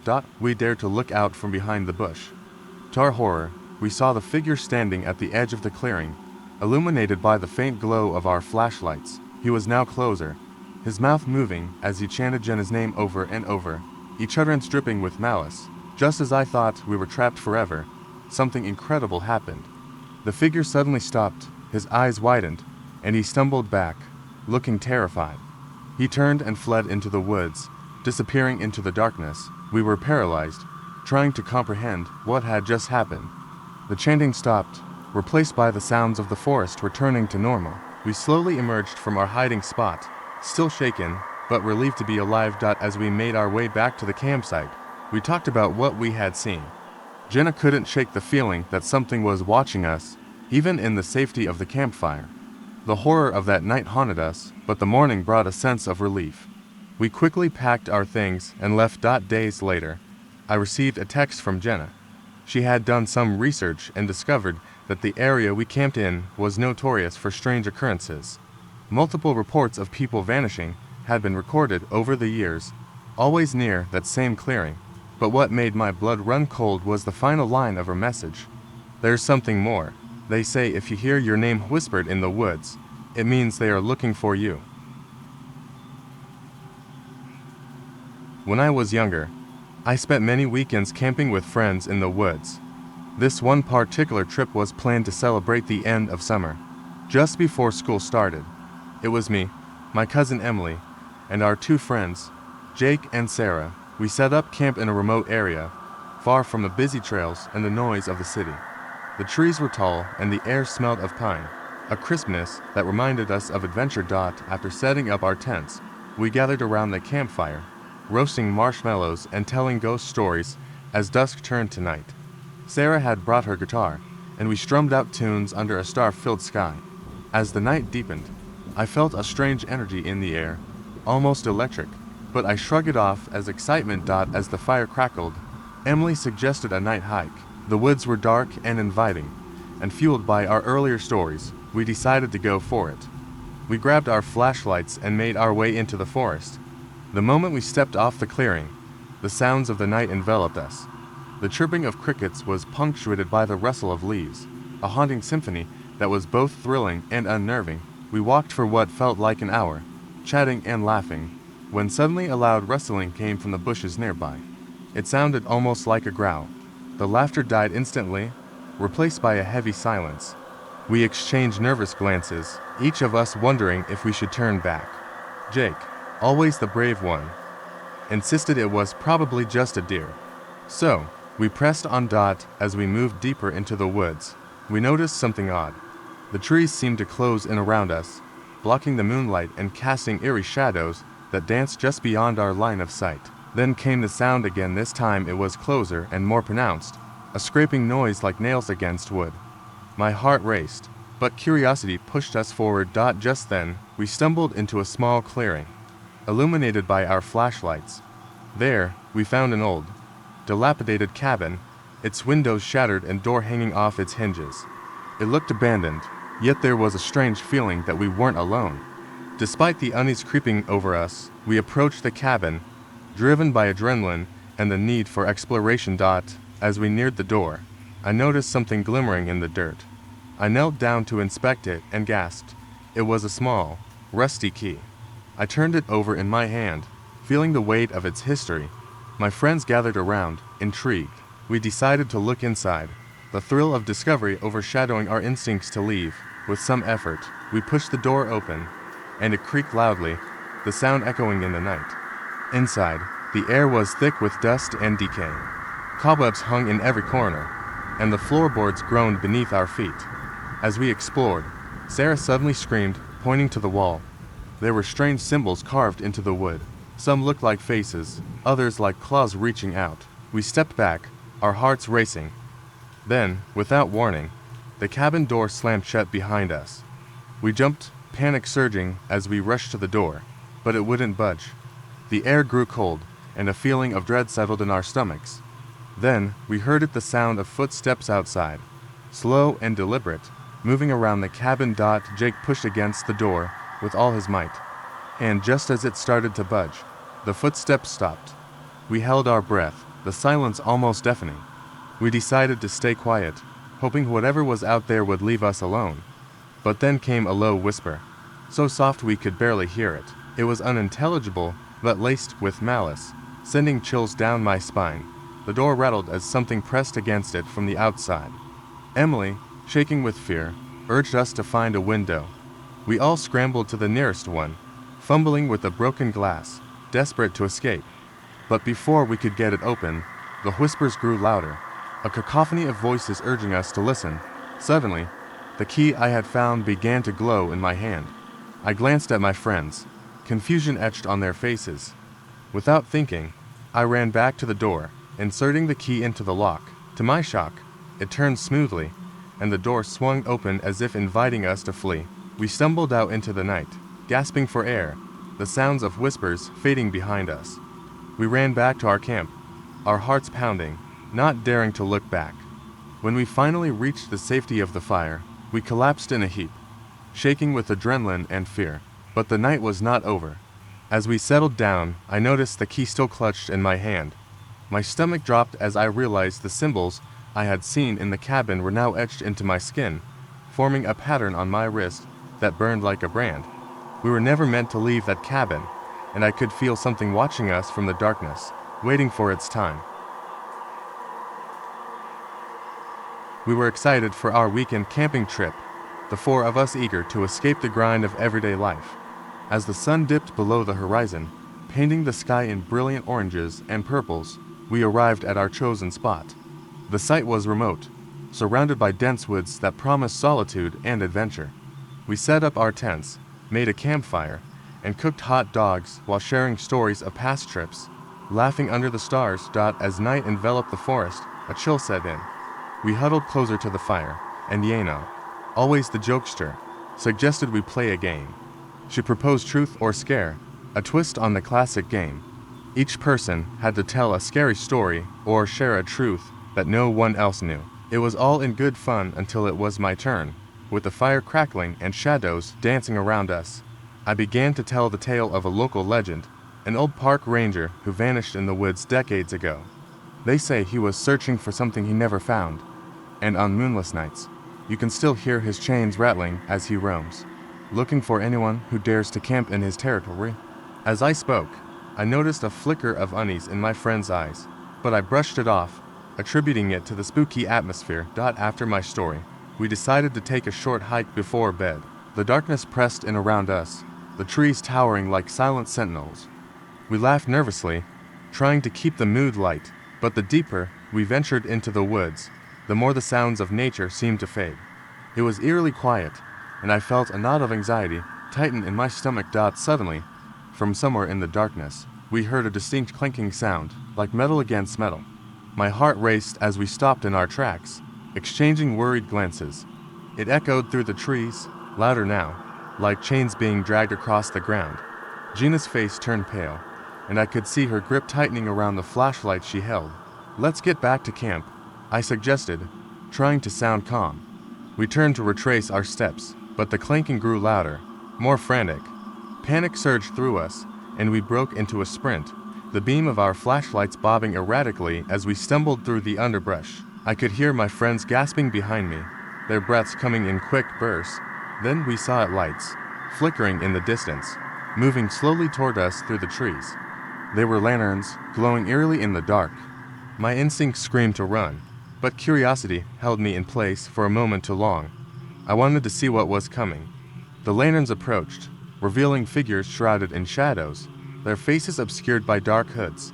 "Hide," I shouted, and we dove into the nearest thicket, hearts pounding in our chests. We crouched low, the clanking chains now deafening. Through the gaps in the bushes, we watched as the figures moved closer, each one carrying a lantern that illuminated their strange, unnatural movements. I felt a cold sweat trickle down my back. They walked in a slow, deliberate line, each step synchronized, and I could see that they were bound together by chains. My blood ran cold as the realization hit me these weren't just people. They looked like some kind of ghostly procession. As they passed, I caught a glimpse of their faces, hidden behind the hoods but pale and sunken, as if they had emerged from a grave. Then, suddenly, they stopped. One of them turned, their lantern light sweeping across the bushes where we hid. I held my breath, every muscle in my body tense. The figure tilted its head slightly, as if sensing our presence, and then continued on, the group moving as one again. We waited, terrified and breathless, until the sounds faded into the distance. When we finally emerged from our hiding place, dawn was breaking, casting a pale light through the trees. We hurried back to camp, shaken but relieved to find our tents untouched. But as we approached, a chilling sight awaited us. The fire pit was cold, the ashes scattered, and next to it, scratched into the dirt, were the words "You should have stayed hidden." In that moment, a wave of terror washed over us. We packed our things in silence, hearts racing, and bolted for the car, vowing never to return. As we drove away, I glanced back at the woods, and for a brief second, I could have sworn I saw the same figures standing among the trees, their lanterns flickering like dying stars. As a park ranger, I've spent countless nights patrolling the deep woods. The stars overhead shine brightly, casting an ethereal glow on the forest floor, but there are times when that beauty feels sinister. One October night, my shift began like any other, but it quickly turned into a nightmare. I was out on the usual trail, checking campsites and making sure everything was in order. The air was crisp, and the wind whispered through the trees, sending chills down my spine. I had just finished my rounds when I got a call on the radio from a couple camping a few miles deeper in the woods. They reported strange noises outside their tent, things that sounded like whispers and shuffling feet. I told them I would head over immediately, assuring them it was probably just the wind. As I hiked through the dense underbrush, unease settled in my stomach. The noises they described didn't sit well with me. I picked up my pace, the beam of my flashlight cutting through the darkness, revealing the gnarled roots and thick brush. The deeper I went, the darker it became. My flashlight flickered intermittently, and I mentally cursed the batteries. Finally, I reached the couple's campsite. Their tent was pitched, but eerily quiet. I called out to them, but there was no response. I approached the tent and carefully unzipped it, peering inside. It was empty. Sleeping bags were still rolled up, their belongings neatly stowed, but they were nowhere to be found. My heart raced. I stepped back, scanning the surrounding area for any signs of struggle or distress. That's when I heard it, a low growl, reverberating through the trees. I felt it in my bones, a primal sound that struck fear into my heart. I quickly turned, shining my flashlight in every direction. The forest was still, but I could feel eyes watching me from the shadows. I radioed for backup, trying to keep my voice steady, but I could hear the tremor creeping in. As I turned to leave, something caught my eye, a flicker of movement behind a nearby tree. I shined my flashlight toward it. A figure stood there, half hidden in the shadows. It looked like a man, but was unnaturally thin, almost emaciated. His skin glimmered in the flashlight's beam, pale and sickly. He held a hand up as if trying to shield himself from the light. But what struck me were his eyes. They were wide and wild, filled with an unsettling mix of fear and hunger. I stumbled back, my breath quickening as I fought the urge to scream. The man stepped forward, and I could see he was not quite right. His movements were jerky, like a puppet on strings. Panic surged through me. I turned and ran, my heart pounding in my chest, the growl still echoing behind me. I darted through the trees, branches scratching at my arms and face. I didn't stop to look back, driven by instinct. The forest seemed to stretch endlessly, every shadow morphing into something sinister. I finally reached the main path and sprinted toward my truck, fumbling with my keys as I desperately tried to get the engine to start. Just as I pulled away, I caught a glimpse of something in my rearview mirror. The figure stood at the edge of the forest, illuminated by my headlights. But as I drove away, my pulse racing, I realized I hadn't seen him alone. I had glimpsed the couple huddled behind him, their eyes wide with terror, as if they were under some kind of spell. I returned to the ranger station and reported everything. We launched a search team back into the woods, but when we arrived, there was no sign of the couple. The area was as quiet as it had been when I first found the tent. The park was deemed safe, but I knew what I had seen. The ranger community brushed it off as a story, a figment of my imagination after being out in the woods too long. Years later, I still hear whispers when the wind howls through the trees. I've moved on, taking a different job away from the woods, but something lingers in my mind. I wonder if the couple ever made it out. Or perhaps they are still there, trapped in that darkness, forever watching the woods for the next park ranger who dares to venture too close. As a park ranger, I had always been drawn to the solitude of the deep woods. The crisp air, the sounds of nature, and the occasional visit from campers made the job rewarding. One particular October evening, as the sun dipped below the horizon, I received a call over the radio. A family had set up camp near a remote area, and they were anxious about strange noises coming from the woods. I assured them I would investigate and headed out with my flashlight and gear. The deeper I ventured into the forest, the darker it became. The trees loomed like ancient sentinels, their branches whispering secrets in the wind. I found the campsite nestled among the pines, a flickering campfire barely illuminating the anxious faces of the family. They were huddled close together, their expressions a mix of fear and concern. I asked what they had heard, and the father, his voice trembling, described a low growl and snapping branches echoing from the woods. The mother clutched her children, eyes wide with terror. I promised to check the perimeter and reassured them that it was likely just a bear or some other wildlife. The family nodded but remained visibly shaken. As I walked beyond their camp, the forest felt alive, each rustle amplifying my anxiety. I swept my flashlight across the darkened trees, scanning for movement. The growling had subsided, replaced by an eerie silence that set my nerves on edge. I couldn't shake the feeling of being watched. After about 20 minutes of searching, I returned to the family. They looked relieved to see me, but were still on high alert. I suggested they stay close to the fire and try to get some rest while I kept watch. I positioned myself a few yards from their tent, feeling the weight of the darkness pressing in around me. As the hours passed, the silence was punctuated by the occasional crackling of the fire and the distant call of an owl. Then, just as I began to relax, I heard it again, a low growl, deeper this time, resonating through the trees. My heart raced as I shined my flashlight toward the sound, illuminating nothing but the shadows of the forest. I took a deep breath and walked toward the sound, my senses heightened.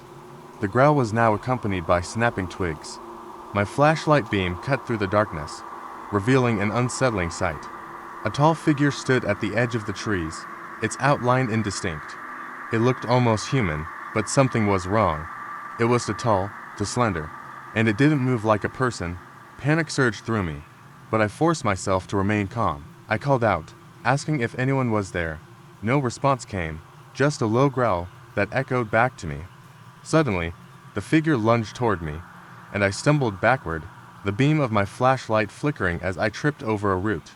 I scrambled to my feet, heart pounding, and ran back to the camp. The family was awake, eyes wide with fear. I told them to pack their things quickly, whatever it was in the woods. I could feel it was not friendly. They hurriedly stuffed their belongings into their bags, their hands trembling. As they finished, I led them to the path back to my truck, keeping my flashlight trained on the darkened trees. Just as we reached the trailhead, the air grew cold, and I turned back to glance at the woods. The figure stood just beyond the tree line, watching us. I felt a chill run down my spine, but pushed the family forward. We hurried to the truck, and I fumbled for the keys, my fingers shaking. Just as I got the door open, a loud crash echoed from the forest, followed by a terrifying roar. I threw the family inside and slammed the door. I could feel the adrenaline surging through me as I started the engine. The headlights illuminated the edge of the woods, revealing the figure again, closer this time, its face twisted in a grotesque grin. I backed out and drove away as fast as I could.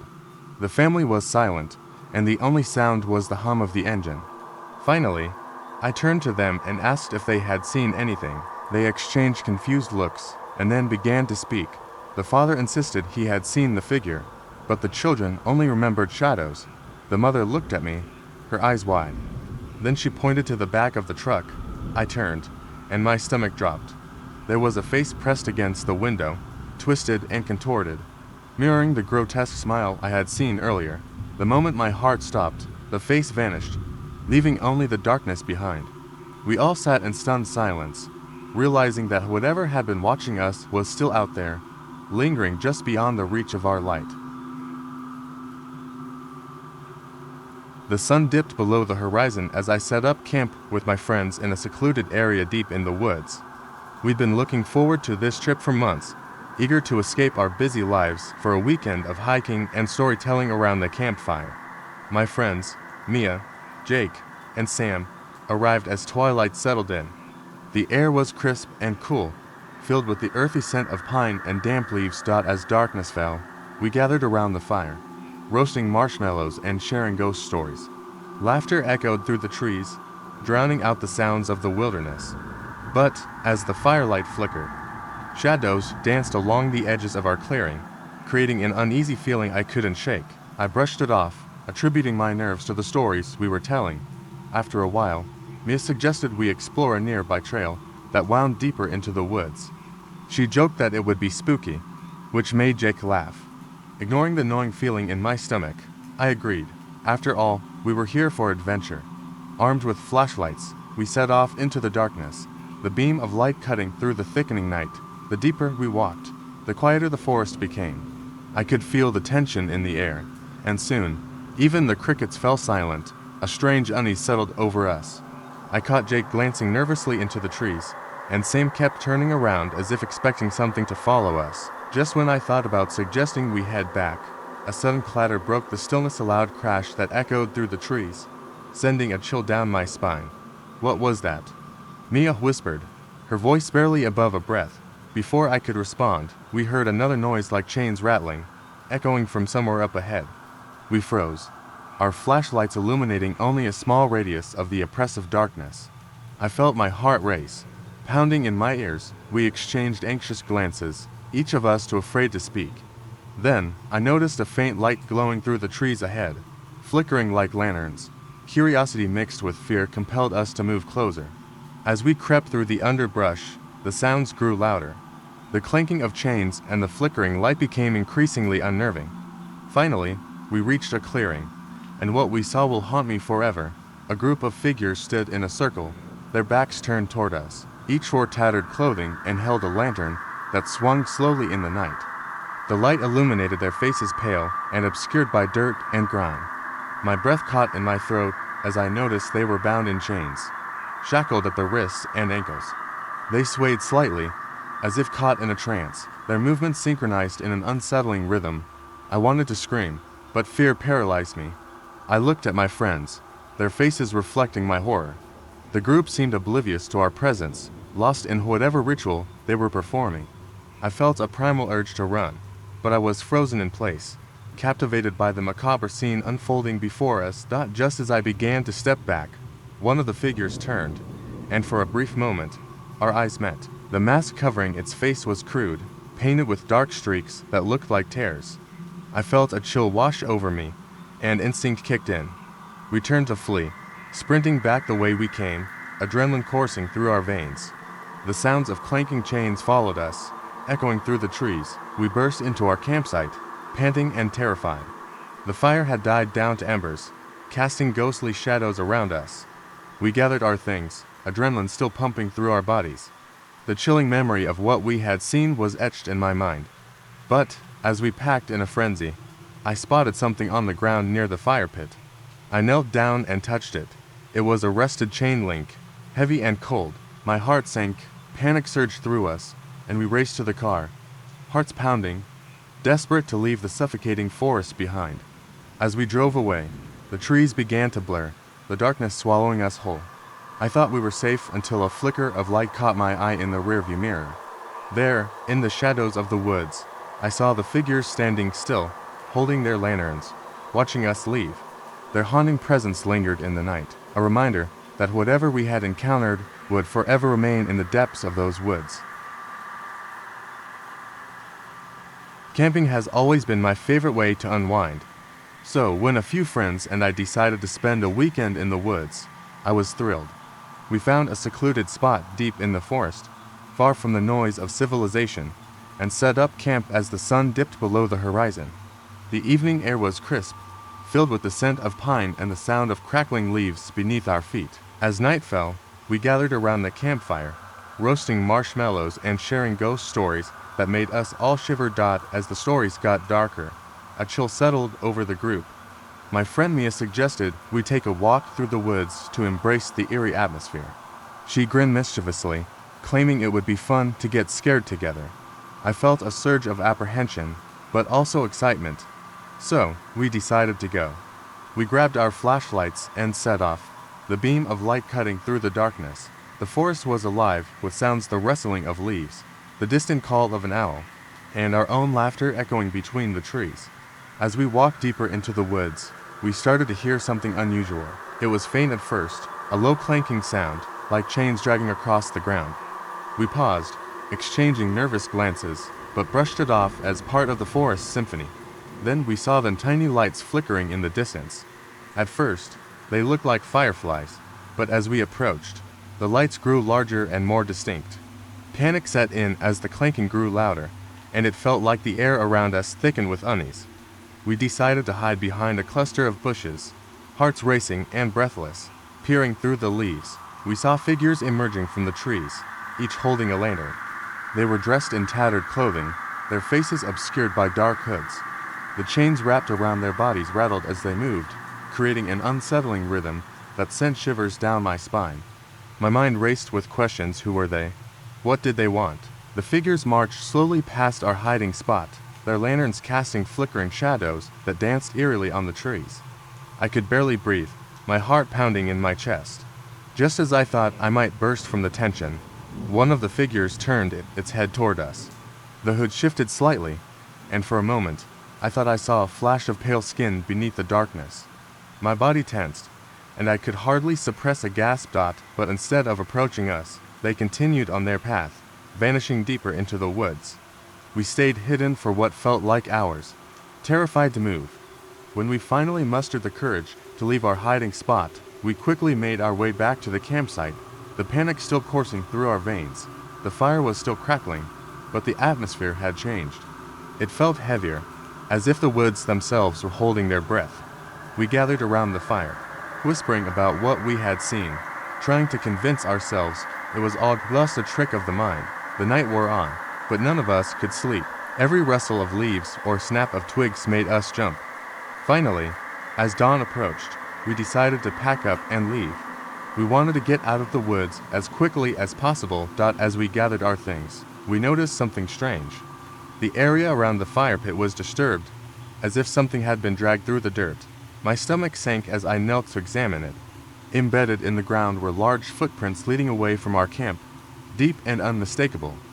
Then, I spotted something glinting near the edge of the firelight. I reached down and pulled out a small, rusted key.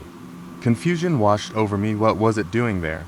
As I turned it over in my hand, the light caught an engraving on the side, the same twisted symbol that had adorned the lanterns of those figures we saw in the woods. Suddenly, a loud crack sounded behind us. We whipped around to see a tree branch falling to the ground, and at that moment, we all felt a cold breeze that seemed to whisper through the trees. We didn't waste another second. With our hearts pounding, we raced to the car, adrenaline fueling our escape. I glanced back one last time at the woods, an unsettling feeling settling deep in my gut. What had we stumbled upon? We drove away, vowing never to return, but the key remained with me. I still wonder who those figures were and what they wanted. Sometimes, late at night, I hear the clanking of chains echoing in my mind, a reminder that some secrets of the woods are best left undiscovered. The sun was setting as we arrived at our camping spot deep in the woods. My friends and I had planned this trip for months, eager to escape the chaos of our daily lives. We set up our tents, built a fire, and settled in for a cozy night under the stars.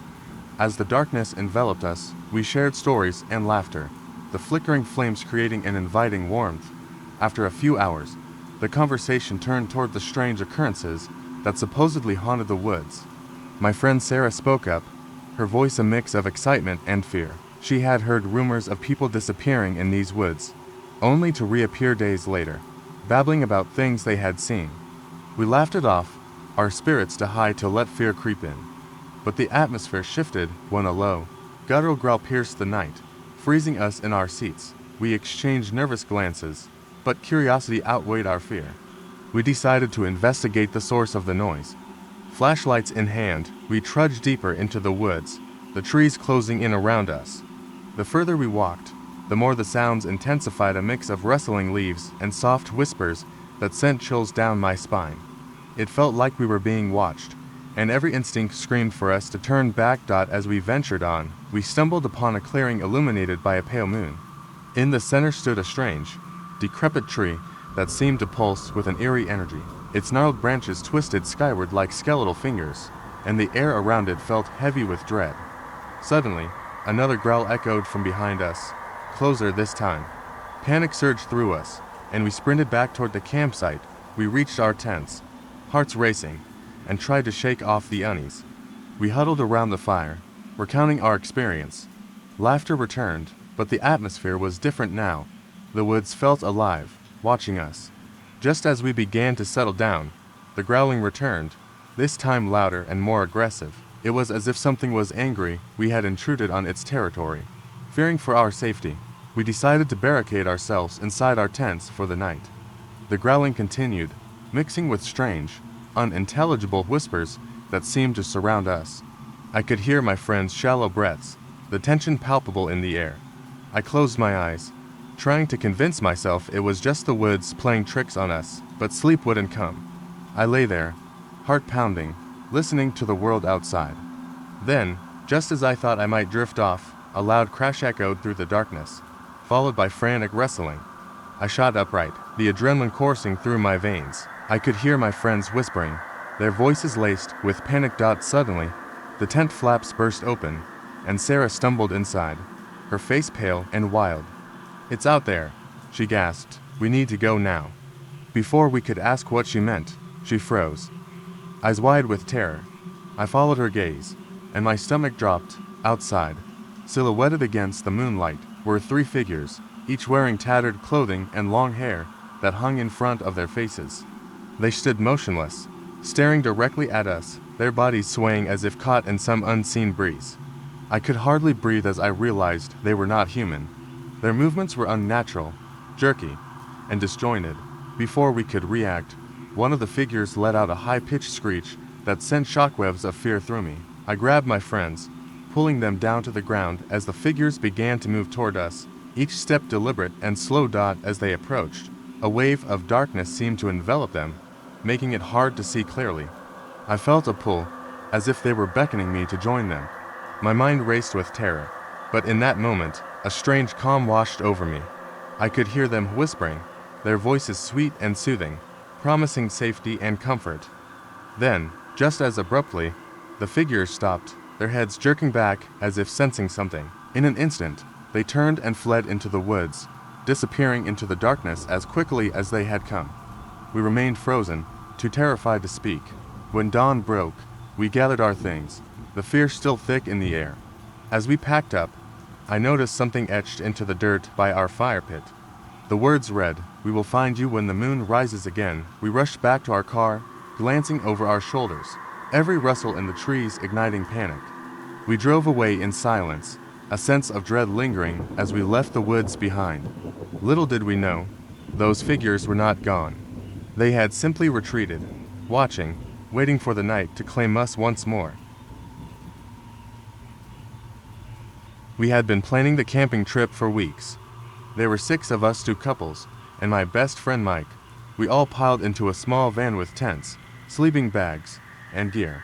It was early autumn, and the woods were stunning, full of vibrant colors, crisp air, and that perfect silence you only find miles from civilization. The drive was long, but we finally reached the spot. The forest was dense, the trees thick with the weight of the season. The ground was soft beneath our boots as we set up camp in a clearing near a small creek. We were far enough away from other campsites that it felt private, isolated, perfect. After an easy dinner of hot dogs and marshmallows, we settled by the fire, the crackling wood warming our faces. It started around midnight. At first, I thought it was just the wind rustling the leaves. Then I realized the sound was too rhythmic, almost like footsteps, soft but deliberate. The others didn't seem to notice. They were lost in conversation, laughing about something dumb Mike had said. But the footsteps grew louder, too close. I stood up, feeling a chill crawl up my spine. The forest was too still, the firelight too dim. "Guys," I said, my voice shaking a bit, "did you hear that?" Everyone stopped talking. There was only silence for a moment, then a twig snapped from the woods just beyond the firelight. The hair on the back of my neck stood up. I glanced over at Mike, whose face was suddenly tight with tension. He was always the skeptic, the one who dismissed my fears, probably a deer or something, he muttered, but he didn't sound so sure. Still, I couldn't shake the feeling that we weren't alone. We sat in tense silence, the fire flickering and the darkness pressing in around us. After a while, the footsteps stopped. The tension hung in the air like a fog. We laughed it off, but I could still feel that someone, or something, was out there. Around 2 a.m., we decided to turn in. The wind had picked up, howling through the trees, and the fire was dying down. I settled into my tent, trying to push aside the unease. Mike was already snoring in his tent across from mine. The others were quiet, but I couldn't fall asleep. My mind kept replaying the sounds I'd heard. That rhythmic, deliberate step. It had sounded to human. I heard it again, just as I was starting to drift off. A soft step, then another, and then crunch. A heavy footfall much closer this time. My heart slammed in my chest. I grabbed the flashlight, hesitating, then unzipped the tent and stuck my head out. There was nothing, only the dark outline of trees. The creek, trickling in the distance. I stepped out, the cold air biting at my skin. The ground felt unnervingly soft under my boots as I walked toward the tree line, flashlight in hand. Then I saw a figure in the distance, just beyond the edge of the firelight, a shadow. Standing still. "Hey," I called, my voice barely a whisper. The figure didn't move. I swallowed hard and stepped forward, my legs shaking. The light from my flashlight flickered, casting eerie shadows on the trunks of the trees. "Hello," I called again. A rustling came from the bushes beside me. My heart raced as I turned toward it, but before I could react, something gripped my arm. I whipped around, flashlight catching Mike standing there. He looked terrified. "Don't," he said, his voice low and urgent. "It's not a person." "What?" I asked, confusion washing over me. "Just get back to the fire. Now." I pulled away from his grip, still unsure, but his face was pale and shaking. We turned and hurried back to the camp, not daring to look behind us. As we reached the fire, the others were standing up, looking nervous. Mike yanked his tent shut and grabbed his knife. "I don't know what's out there," he said, eyes wide. "But it's not a person." We sat in silence, the fire casting long, ghostly shadows on the trees. The night dragged on, each of us listening intently to the woods around us, but nothing happened. We stayed up, taking turns on watch, the hours ticking by. It wasn't until dawn that we finally let ourselves relax. The rest of the day passed uneventfully. By late afternoon, we packed up our camp, ready to leave. As we were gathering our things, I found something odd. One of our tents, the one closest to the tree line, had been slashed open along the side. No one had touched it, and we had all been accounted for the whole time. But what was even stranger was what I found lying on the ground near the terrace mall, withered notebook. I flipped it open. The pages were filled with strange, almost frantic writing, notes about the woods, sketches of trees, and at the very end, a single sentence: "You never leave, not if they want you to stay." My blood ran cold. We weren't alone in those woods, but the thing that really chilled me to the core, the writing was in Mike's handwriting. I thought I had chosen the perfect spot for our weekend camping trip, deep in the woods where we could escape the city and embrace nature. My friends and I, excited and eager, set up camp as dusk fell. The air was crisp, filled with the scent of pine and the sounds of wildlife. It felt magical, a perfect escape from our mundane lives. As the sun dipped below the horizon, we gathered around the campfire, sharing stories and roasting marshmallows. Laughter echoed through the trees, and for a moment, everything felt right. But as the stars began to twinkle above, I felt a strange unease creeping in. The forest felt alive, and not just with the usual sounds of nature. Something else lingered in the air, a palpable tension that made my skin prickle. Jenna, my adventurous friend, suggested a night hike. She had a knack for dragging us into questionable situations, and tonight was no different. Fueled by curiosity and the lingering adrenaline from the campfire, we agreed. We grabbed our flashlights and set off, the beam of light flickering over twisted branches and the underbrush. The deeper we ventured into the woods, the more unsettling the atmosphere became. The laughter faded, replaced by an eerie silence, broken only by the crunch of leaves beneath our feet. I tried to shake off the feeling that we were being watched, but Jenna kept pushing forward, excited by the thrill of the unknown. Suddenly, the tranquility shattered. A loud crash echoed through the trees. followed by a series of frantic wrestlings. My heart raced as we turned to face the direction of the noise. Fear clawed at my throat as a figure emerged from the darkness, silhouetted against the dim light of our flashlights. It was a man, covered in dirt and leaves, his eyes wild and desperate.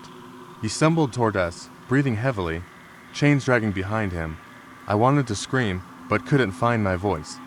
The man's mouth moved, but no words came out. Panic surged within me, and I grabbed Jenna's arm, pulling her back. We stumbled over each other as we ran, adrenaline coursing through our veins. We ducked into a thicket of bushes, hearts pounding, praying we were hidden. From our hiding spot, we watched as the man continued to pace, his chains rattling. Then we noticed the lights. Tiny, flickering lanterns began to dot the forest floor, slowly illuminating a group of figures approaching from the shadows. They moved with an unnatural grace, their faces obscured by masks, their bodies swathed in tattered cloth. Each one held a lantern, casting an eerie glow that danced around the trees. I could barely breathe as they surrounded the man, whispering in hushed tones. The air grew thick with tension, and I felt a shiver run down my spine. I was sure they had come for him. I squeezed Jenna's hand, fear tightening its grip on us. It felt like a nightmare, surreal and horrifying. The figures began to chant, their voices rising and falling in a haunting melody that resonated through the trees. The man's eyes widened in terror as he struggled against his chains, but it was useless. They closed in around him, and the air turned electric with anticipation. In that moment, I felt a sharp pain in my chest, a mix of terror and dread. I wanted to run, to escape this nightmare, but my legs felt rooted to the spot. Suddenly, one of the figures turned, their mask glinting in the lantern light, and I saw the empty eye sockets staring directly at me. I gasped and instinctively ducked lower, but not before I caught a glimpse of something chilling. The man wasn't just a victim, he was one of them. As the figures pulled him into their midst, he transformed before our eyes, joining their ranks, chains wrapping around him like a second skin. They began to move away, dragging him along, their lanterns flickering as they vanished into the darkness. We waited in silence until we were sure they were gone, our hearts still racing. We quietly retraced our steps back to camp, too terrified to speak. When we arrived, I gasped in horror. Our campsite was destroyed, tents slashed, supplies scattered, the fire smoldering. But the worst part was the message etched into the ground and that looked like dirt and ash. You should have joined us. We didn't look back as we packed our things and sprinted to the car, desperate to escape the forest grip. We never spoke of that night again, but sometimes, late at night, I still hear the chains rattling in my mind, a haunting reminder of what lurked in the shadows. The evening sun was sinking below the horizon as I patrolled the forest trails, the fading light casting long shadows between the trees. As a park ranger, I had learned to love the isolation and beauty of the deep woods, but tonight felt different. The chill in the air hinted at an approaching storm, and I couldn't shake the sense that something was off. Around dusk, I received a call on the radio about a family camping a few miles from my current position. They reported strange noises surrounding their tent. The mother sounded terrified, insisting it was something big prowling just beyond their campsite. I assured her I would head over immediately. After a quick check of my gear, I set off down the narrow trail. The deeper I walked into the forest, the more oppressive the atmosphere became. The trees loomed overhead, blocking out what little light remained. My flashlight illuminated only a few feet ahead, and the darkness seemed to swallow the beams whole. As I trekked onward, the only sounds were the crunch of leaves beneath my boots and the occasional rustle in the underbrush. I kept my radio on, hoping to stay in touch with the family as I approached. When I reached their campsite, the first thing I noticed was the stillness. The family's tent was pitched in a small clearing, but there were no signs of life. My heart raced as I called out to them. Silence enveloped me, thick and heavy. I stepped closer and peered inside the tent, but it was empty. The sleeping bags lay undisturbed, and the gear was neatly packed. Something twisted in my gut as I wondered where they could be. Suddenly, a loud crash echoed from the trees nearby. I jumped, spinning around with my flashlight aimed into the darkness. The beam caught a glimpse of movement, a dark shape darting between the trees. Adrenaline surged through me. I yelled for the family, hoping they would respond, but only the wind answered. I decided to check the surrounding area. I took a few steps into the trees when I heard it, a low growl, rumbling and guttural. It sent chills down my spine. I felt like prey in a predator's territory. I called again, my voice trembling, but there was still no response. I was alone. The growling grew louder, closer. I turned to run back to the clearing, but I stumbled over a root and fell hard to the ground. My flashlight flew from my hand, clattering away into the darkness. I scrambled to my feet and frantically searched for the light. As I reached for it, I felt something brush against my arm. Panic gripped me, and I recoiled, heart racing. The flashlight flickered back to life in my hand, and as I turned, I saw it. A massive creature stood just a few feet away, its eyes reflecting the light like two glowing coals. It was tall and gaunt, its limbs impossibly long. A deep growl emanated from its throat, vibrating in the air around me. My instincts screamed at me to flee, but I was frozen in place. Then, without warning, the creature lunged toward me. I ducked just in time, narrowly avoiding its grasp. I sprinted back to the tent, desperately calling for the family as I ran. I could hear the creature crashing through the underbrush behind me. My lungs burned, but I pushed forward, desperate to reach safety. I burst into the clearing, and to my shock, I found the family emerging from the trees, their faces pale and wide-eyed. They looked like they had been running too. I quickly waved them over and led them back to their tent. We huddled together, and I explained what I had seen. Just then, we heard the growl again, closer this time. We scrambled into the tent, my heart pounding as I pulled the flap shut. The creature's claws scraped against the tent fabric, and I felt its weight pressing against the structure. It felt like it was toying with us, waiting for us to show ourselves. Then, just as suddenly as it had started, the creature stopped. Silence enveloped us. We waited, holding our breath, unsure of what to expect. After a long moment, the family's youngest child whispered, "Where did it go?" I took a deep breath and slowly opened the tent flap. Peering out, the clearing was empty.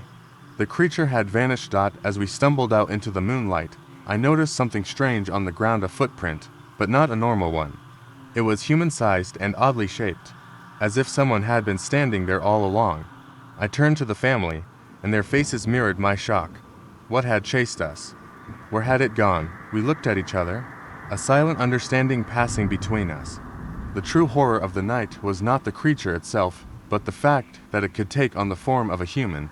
It could be anyone, lurking in the woods, waiting for the next unsuspecting group to stumble upon its domain. As a park ranger, I had seen my share of odd things in the deep woods, but nothing prepared me for the night of the storm. It was late October, and the trees had shed most of their leaves, leaving the forest eerily bare. The air felt thick with anticipation as I patrolled the campground, the wind rustling the branches overhead like whispers of a forgotten language. I had just finished my usual rounds when the first raindrops began to fall. I headed back to my truck, ready to ride out the storm. That's when I received the radio call. A family had set up camp in a remote area, and they reported strange noises coming from the woods. Their kids were terrified, and the father asked for someone to check it out. I hesitated. I knew that area was notoriously isolated. Still, I felt a duty to help. With the rain now pouring, I drove as far as I could on the muddy trail, parking a good half-mile from their campsite. The light from my flashlight flickered in the dark, illuminated only by the occasional crack of lightning. I felt an unsettling chill as I walked toward their tent, the wet ground squelching beneath my boots. The sound of rain drowned out the forest sounds, creating an oppressive silence that made my skin crawl. Upon reaching the campsite, I called out to them. No answer. I peered into the tent, half expecting to see the family huddled inside. It was empty. The sleeping bags were neatly arranged, their backpacks untouched. A cold shiver ran down my spine. I stepped back, scanning the area, when I heard a low, guttural growl emanating from the nearby thicket. Adrenaline surged through me, but I couldn't abandon my duty. I called out again, asking if anyone was there. Silence hung in the air, heavy and suffocating. Just as I turned to leave, I saw movement from the corner of my eye. A figure, tall and slender, stood at the edge of the trees, barely visible in the shadows. It didn't look human. The figure stepped closer, and my heart raced as I tried to make out its features. It was all wrong. Tall, limbs elongated, and its skin glistened like wet bark. I stumbled back, my instincts screaming at me to run, but I knew I couldn't leave without confirming the family's safety. I took a deep breath, squaring my shoulders, and shone my flashlight in its direction. The beam of light cut through the darkness, revealing not one figure, but several shadows shifting just beyond the trees, their eyes glowing like embers in the night. I felt a rush of panic as I realized they were closing in on me, the growling growing louder. It was a sound unlike anything I had ever heard, a chilling mix of anger and desperation. I turned and ran, my boots slipping on the wet ground, my breath coming in sharp gasps. I darted through the trees, branches whipping against my face. I could hear them behind me, their movements swift and unnatural, and I pushed myself to go faster, fueled by sheer terror.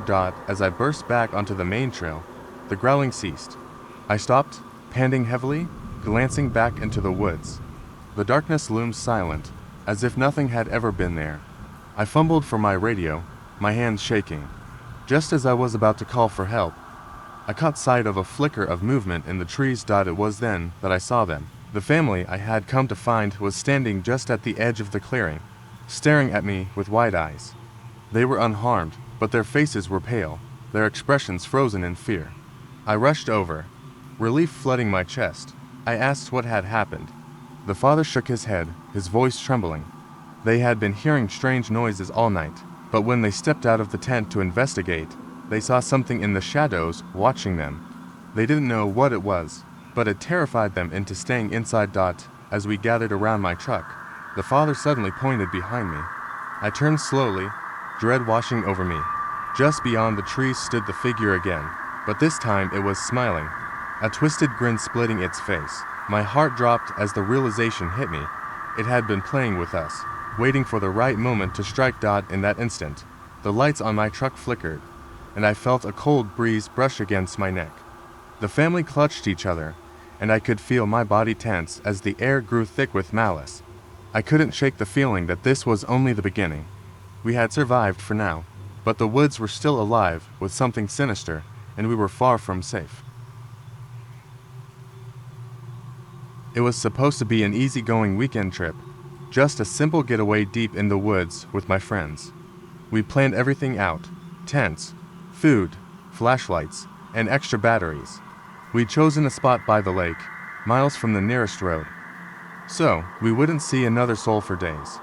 The first day went perfectly, hiking, swimming, laughing by the fire as the sun went down. The isolation made everything feel a little surreal, like we'd stepped into a world of our own. It was after dinner, with night fully settled around us, that Yena suggested we explore the area.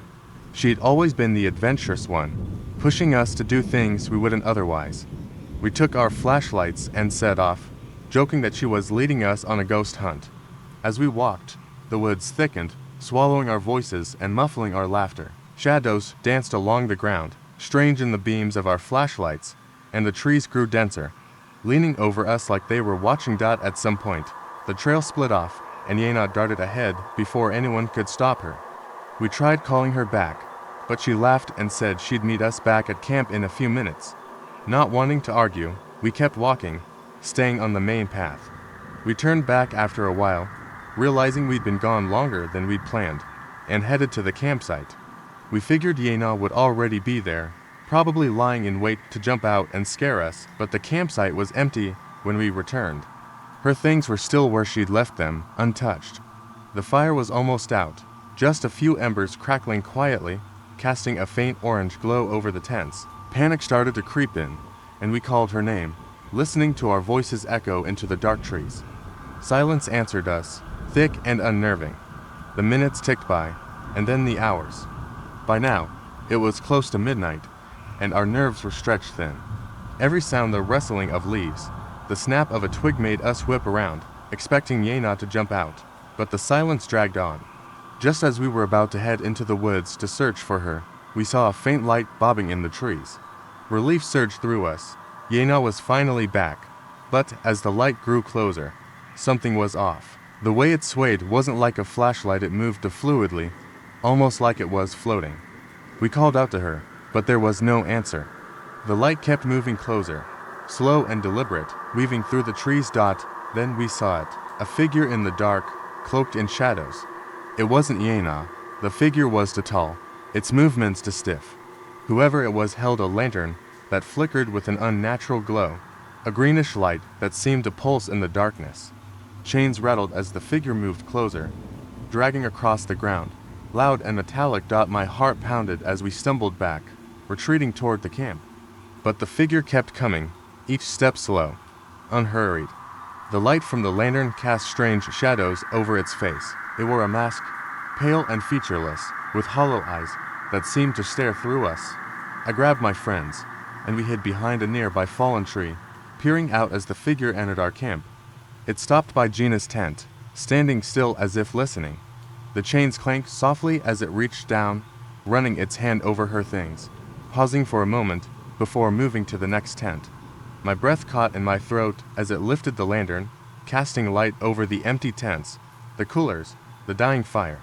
Then it leaned down, scratching something into the ground with the tip of a chain, the metal scraping against the earth with a terrible sound. After what felt like hours, the figure turned, vanishing back into the trees, the light from the lantern fading with it. We stayed hidden until the first light of dawn broke through the trees. Only then did we dare to creep back to our camp, every step careful, as if that figure might suddenly reappear. On the ground, where the figure had knelt, were 3 words carved deeply into the dirt. "She's with us." Gina's belongings were gone. Her backpack, her sleeping bag, even her shoes were missing. Everything she'd brought had disappeared without a trace, leaving no sign that she'd ever been there at all. Without a word, we packed up, leaving behind whatever we couldn't carry. We didn't stop walking until we reached the car, not even looking back as we sped down the narrow, winding road away from that place. To this day, I can still hear the clanking of those chains in my nightmares. And sometimes, just when I think I've forgotten, I'll catch a faint whiff of that strange greenish light just for a second.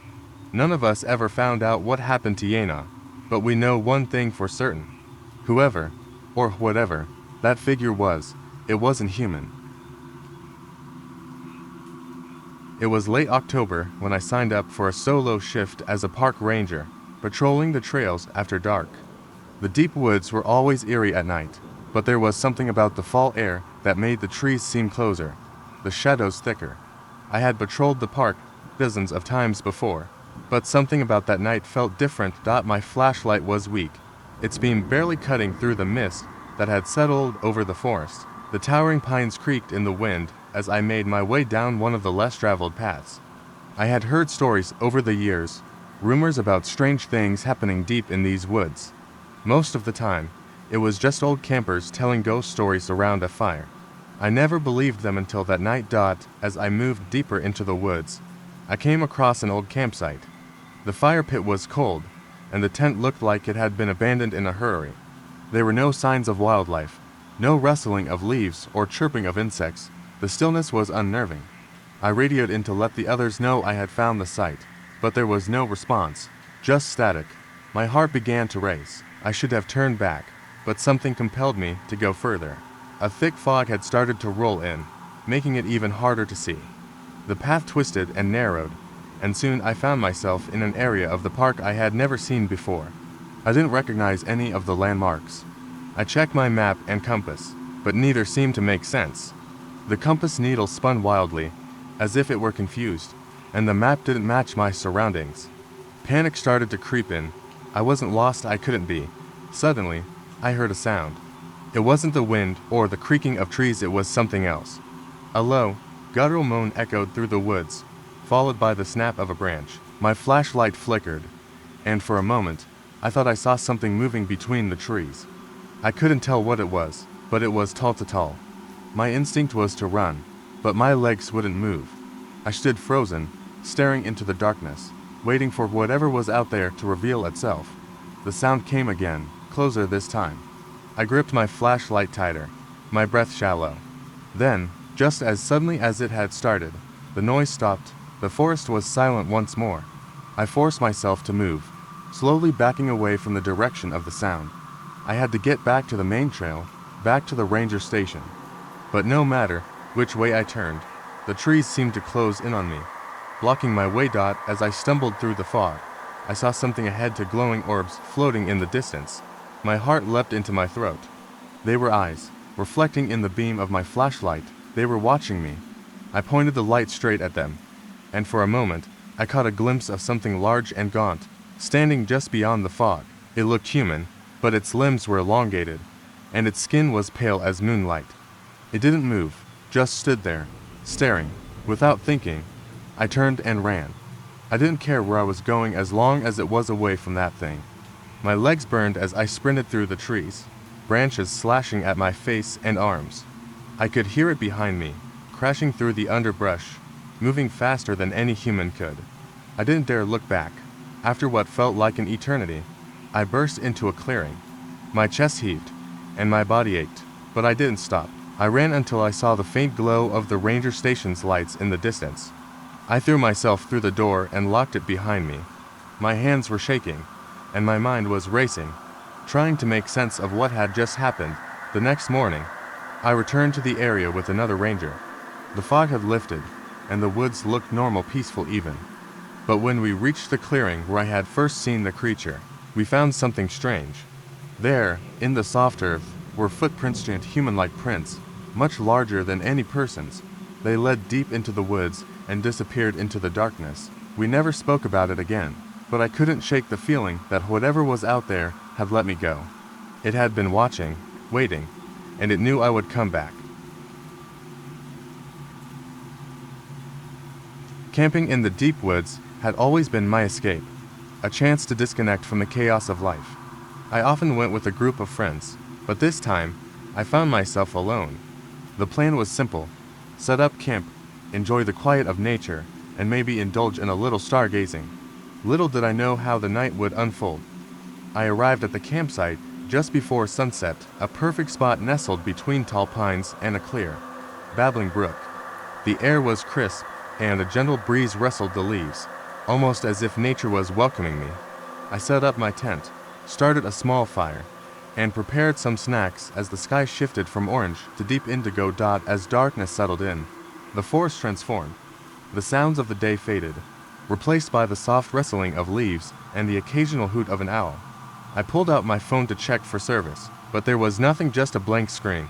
I chuckled at my lack of foresight. No calls, no texts, just me and the wilderness. After a few hours of sitting by the fire, I decided to take a walk. I wandered along the edge of the brook, the water shimmering under the moonlight. Everything felt peaceful until I heard it. A faint, rhythmic tapping sound echoed through the trees. I froze, straining to identify the source. At first, I thought it was my imagination, but then I heard it again, clearer this time. The sound was similar to someone lightly banging a stick against a tree. Curious, I decided to follow it. As I moved deeper into the woods, the tapping grew louder, and with it came an unsettling feeling that made my skin prickle. Suddenly, the tapping stopped. An uncomfortable silence enveloped the area, the usual sounds of the forest replaced by an eerie stillness. My heart raced as I stood there, adrenaline coursing through me. I turned back toward the campsite, but paused when I caught a glimpse of something between the trees. A figure, cloaked in shadow, stood still, its head tilted slightly as if observing me. I squinted, trying to make out any features, but it was just a dark silhouette. Panic surged within me, and I took a step back. The figure moved, its outline blurring as it stepped further into the darkness, disappearing completely. I turned on my heel and ran back to the fire, my pulse pounding in my ears. I collapsed into my camping chair, trying to calm my racing heart. I reassured myself that it was probably just an animal, but the fear gnawed at me. The fire crackled loudly, illuminating the surrounding trees and keeping the darkness at bay, but my unease lingered. After a few minutes, I mustered the courage to poke the fire and try to shake off the dread.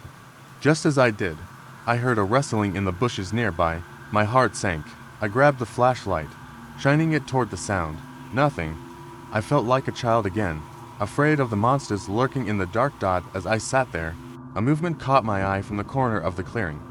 A figure emerged from the trees, this time much closer. I stood up abruptly, ready to confront whatever it was. The flashlight beam revealed a woman, pale and disheveled, her eyes wide with terror. She raised her hands, trembling. "Please help me," she whispered, her voice barely audible over the crackling fire. "What happened?" I asked, stepping forward, "They're coming for me," she stammered, looking over her shoulder. "I don't know what they want, but they won't stop." My instincts kicked in, and I gestured for her to sit by the fire. "You're safe here." "Who is coming?" Just then, I heard it again, the rhythmic tapping, now closer than before. The woman's eyes widened further, and she let out a small whimper. I felt a chill creep up my spine as I glanced into the darkness, the tapping now turning into a chorus of discordant knocks. Suddenly, the fire flickered violently, as if something had passed through the light. I turned to look at the woman, but she had vanished. My heart dropped, and I stumbled back, casting the flashlight all around me. I felt the ground shift beneath my feet, the world tilting as panic set in. Then I heard her voice, echoing from the darkness. "They're here." I stumbled back to the tent, desperate to escape whatever was haunting me. As I unzipped the door and stepped inside, I took a breath to steady myself. I closed my eyes, hoping to wake up from this nightmare. When I opened them, the scene had changed. My campsite was now empty, devoid of any trace of my tent or the fire. All that remained was a crude drawing etched into the dirt where my campfire once burned. It reads simply, "We will find you." I stumbled back, realizing I wasn't alone. The rhythmic tapping returned, echoing through the trees, but this time I was not the one being hunted. I had become part of their twisted game, and the night was just beginning. Camping in the woods had always been a cherished tradition among my friends and me. This trip, however, felt different. The forest was eerily quiet, and even the usual sounds of crickets and rustling leaves were absent. We set up camp, four of us, Yena, Matt, Aaron, and I. As night descended, the atmosphere grew thick with an unsettling tension. After dinner, as the sun dipped below the horizon, we decided to take a walk. Yena suggested we explore the woods under the moonlight, laughing nervously about how spooky it would be. Fueled by the thrill of adventure and maybe a little fear, we agreed. With flashlights in hand, we ventured deeper into the trees, the path illuminated only by the beams of our lights. Initially, we were caught up in the beauty of the night, the shimmering stars above and the soft glow of the moon filtering through the branches. But soon, the sounds of the forest began to change. A distant rustle, a snap of a twig, and the uncomfortable feeling that something was watching us settled in. The further we walked, the heavier the air felt around us. Then we heard it, a soft clanking, like metal against metal, echoing through the trees. My heart raced as I turned to my friends, their faces mirroring my unease.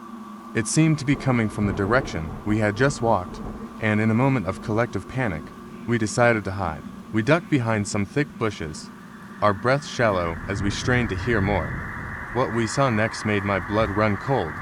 Lanterns appeared in the distance, bobbing along the forest floor, illuminating the space between the trees.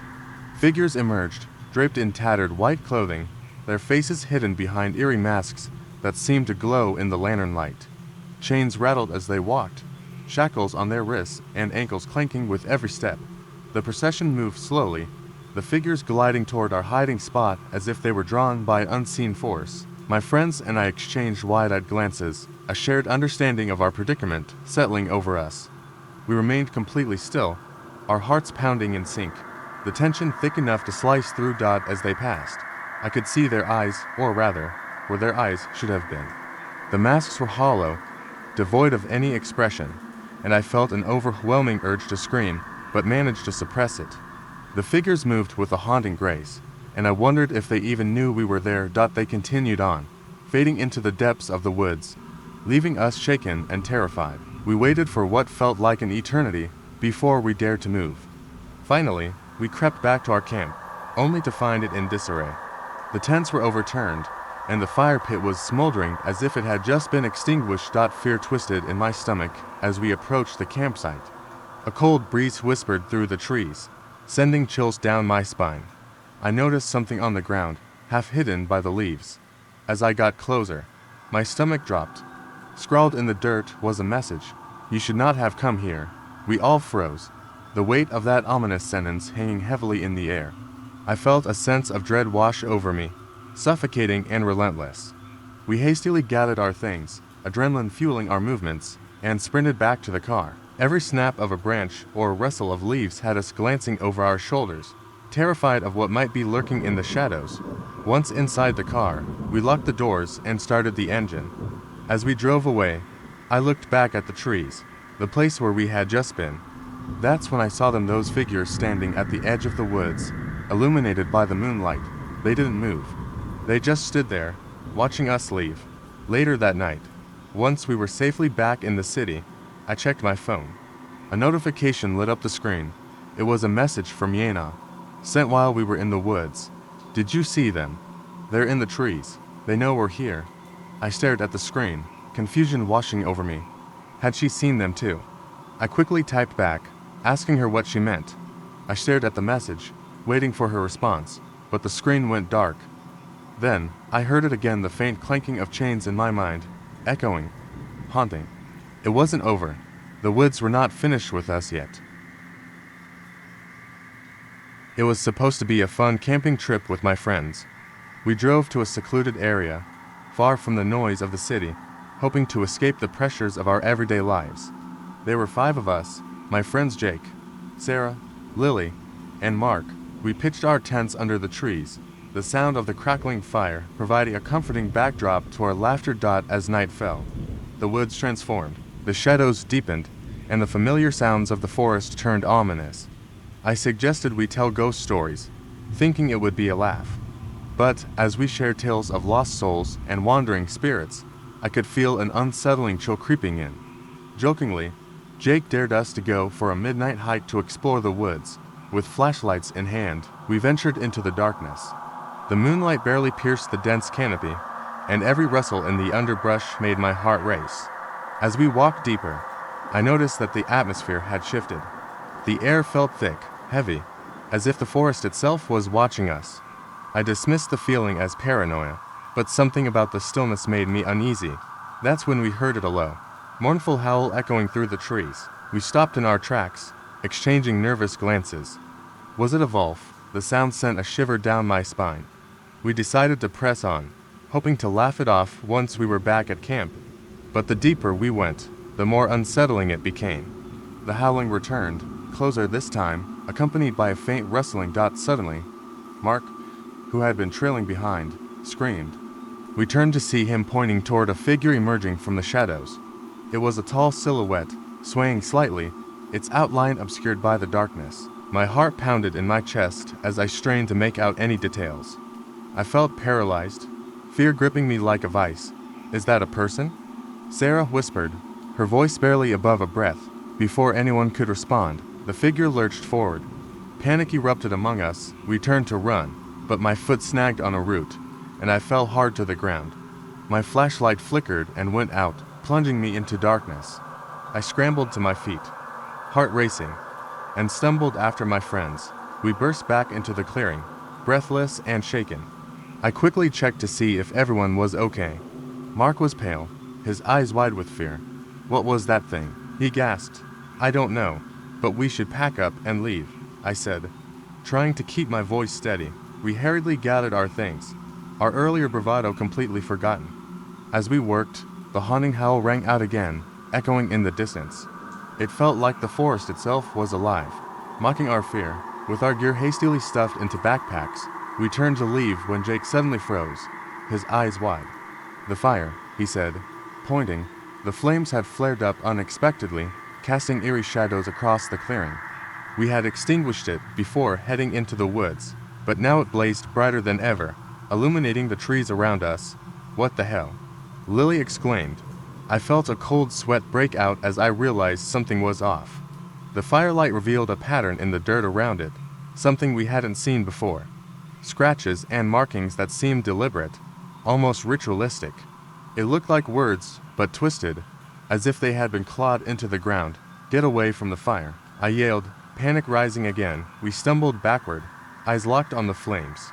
The howls returned, but now they were accompanied by a rustling sound, like branches snapping. Shadows danced wildly around us, the flames illuminating the silhouettes of figures hiding just outside the light's reach. We were trapped.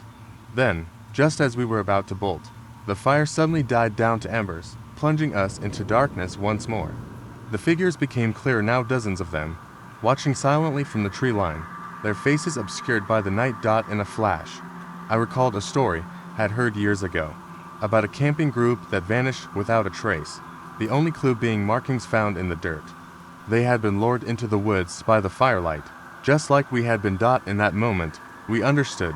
We weren't just in a haunted forest. We were part of a sinister game, and we had unknowingly walked into their territory. With adrenaline pumping, we bolted toward the path that led back to our car. As we ran, I could hear their footsteps behind us, almost mocking. I glanced back one last time and saw them emerging from the shadows, eyes glinting like hungry predators. We reached the car, breathless and terrified, and peeled away from the campsite, leaving behind the twisted horror of the woods.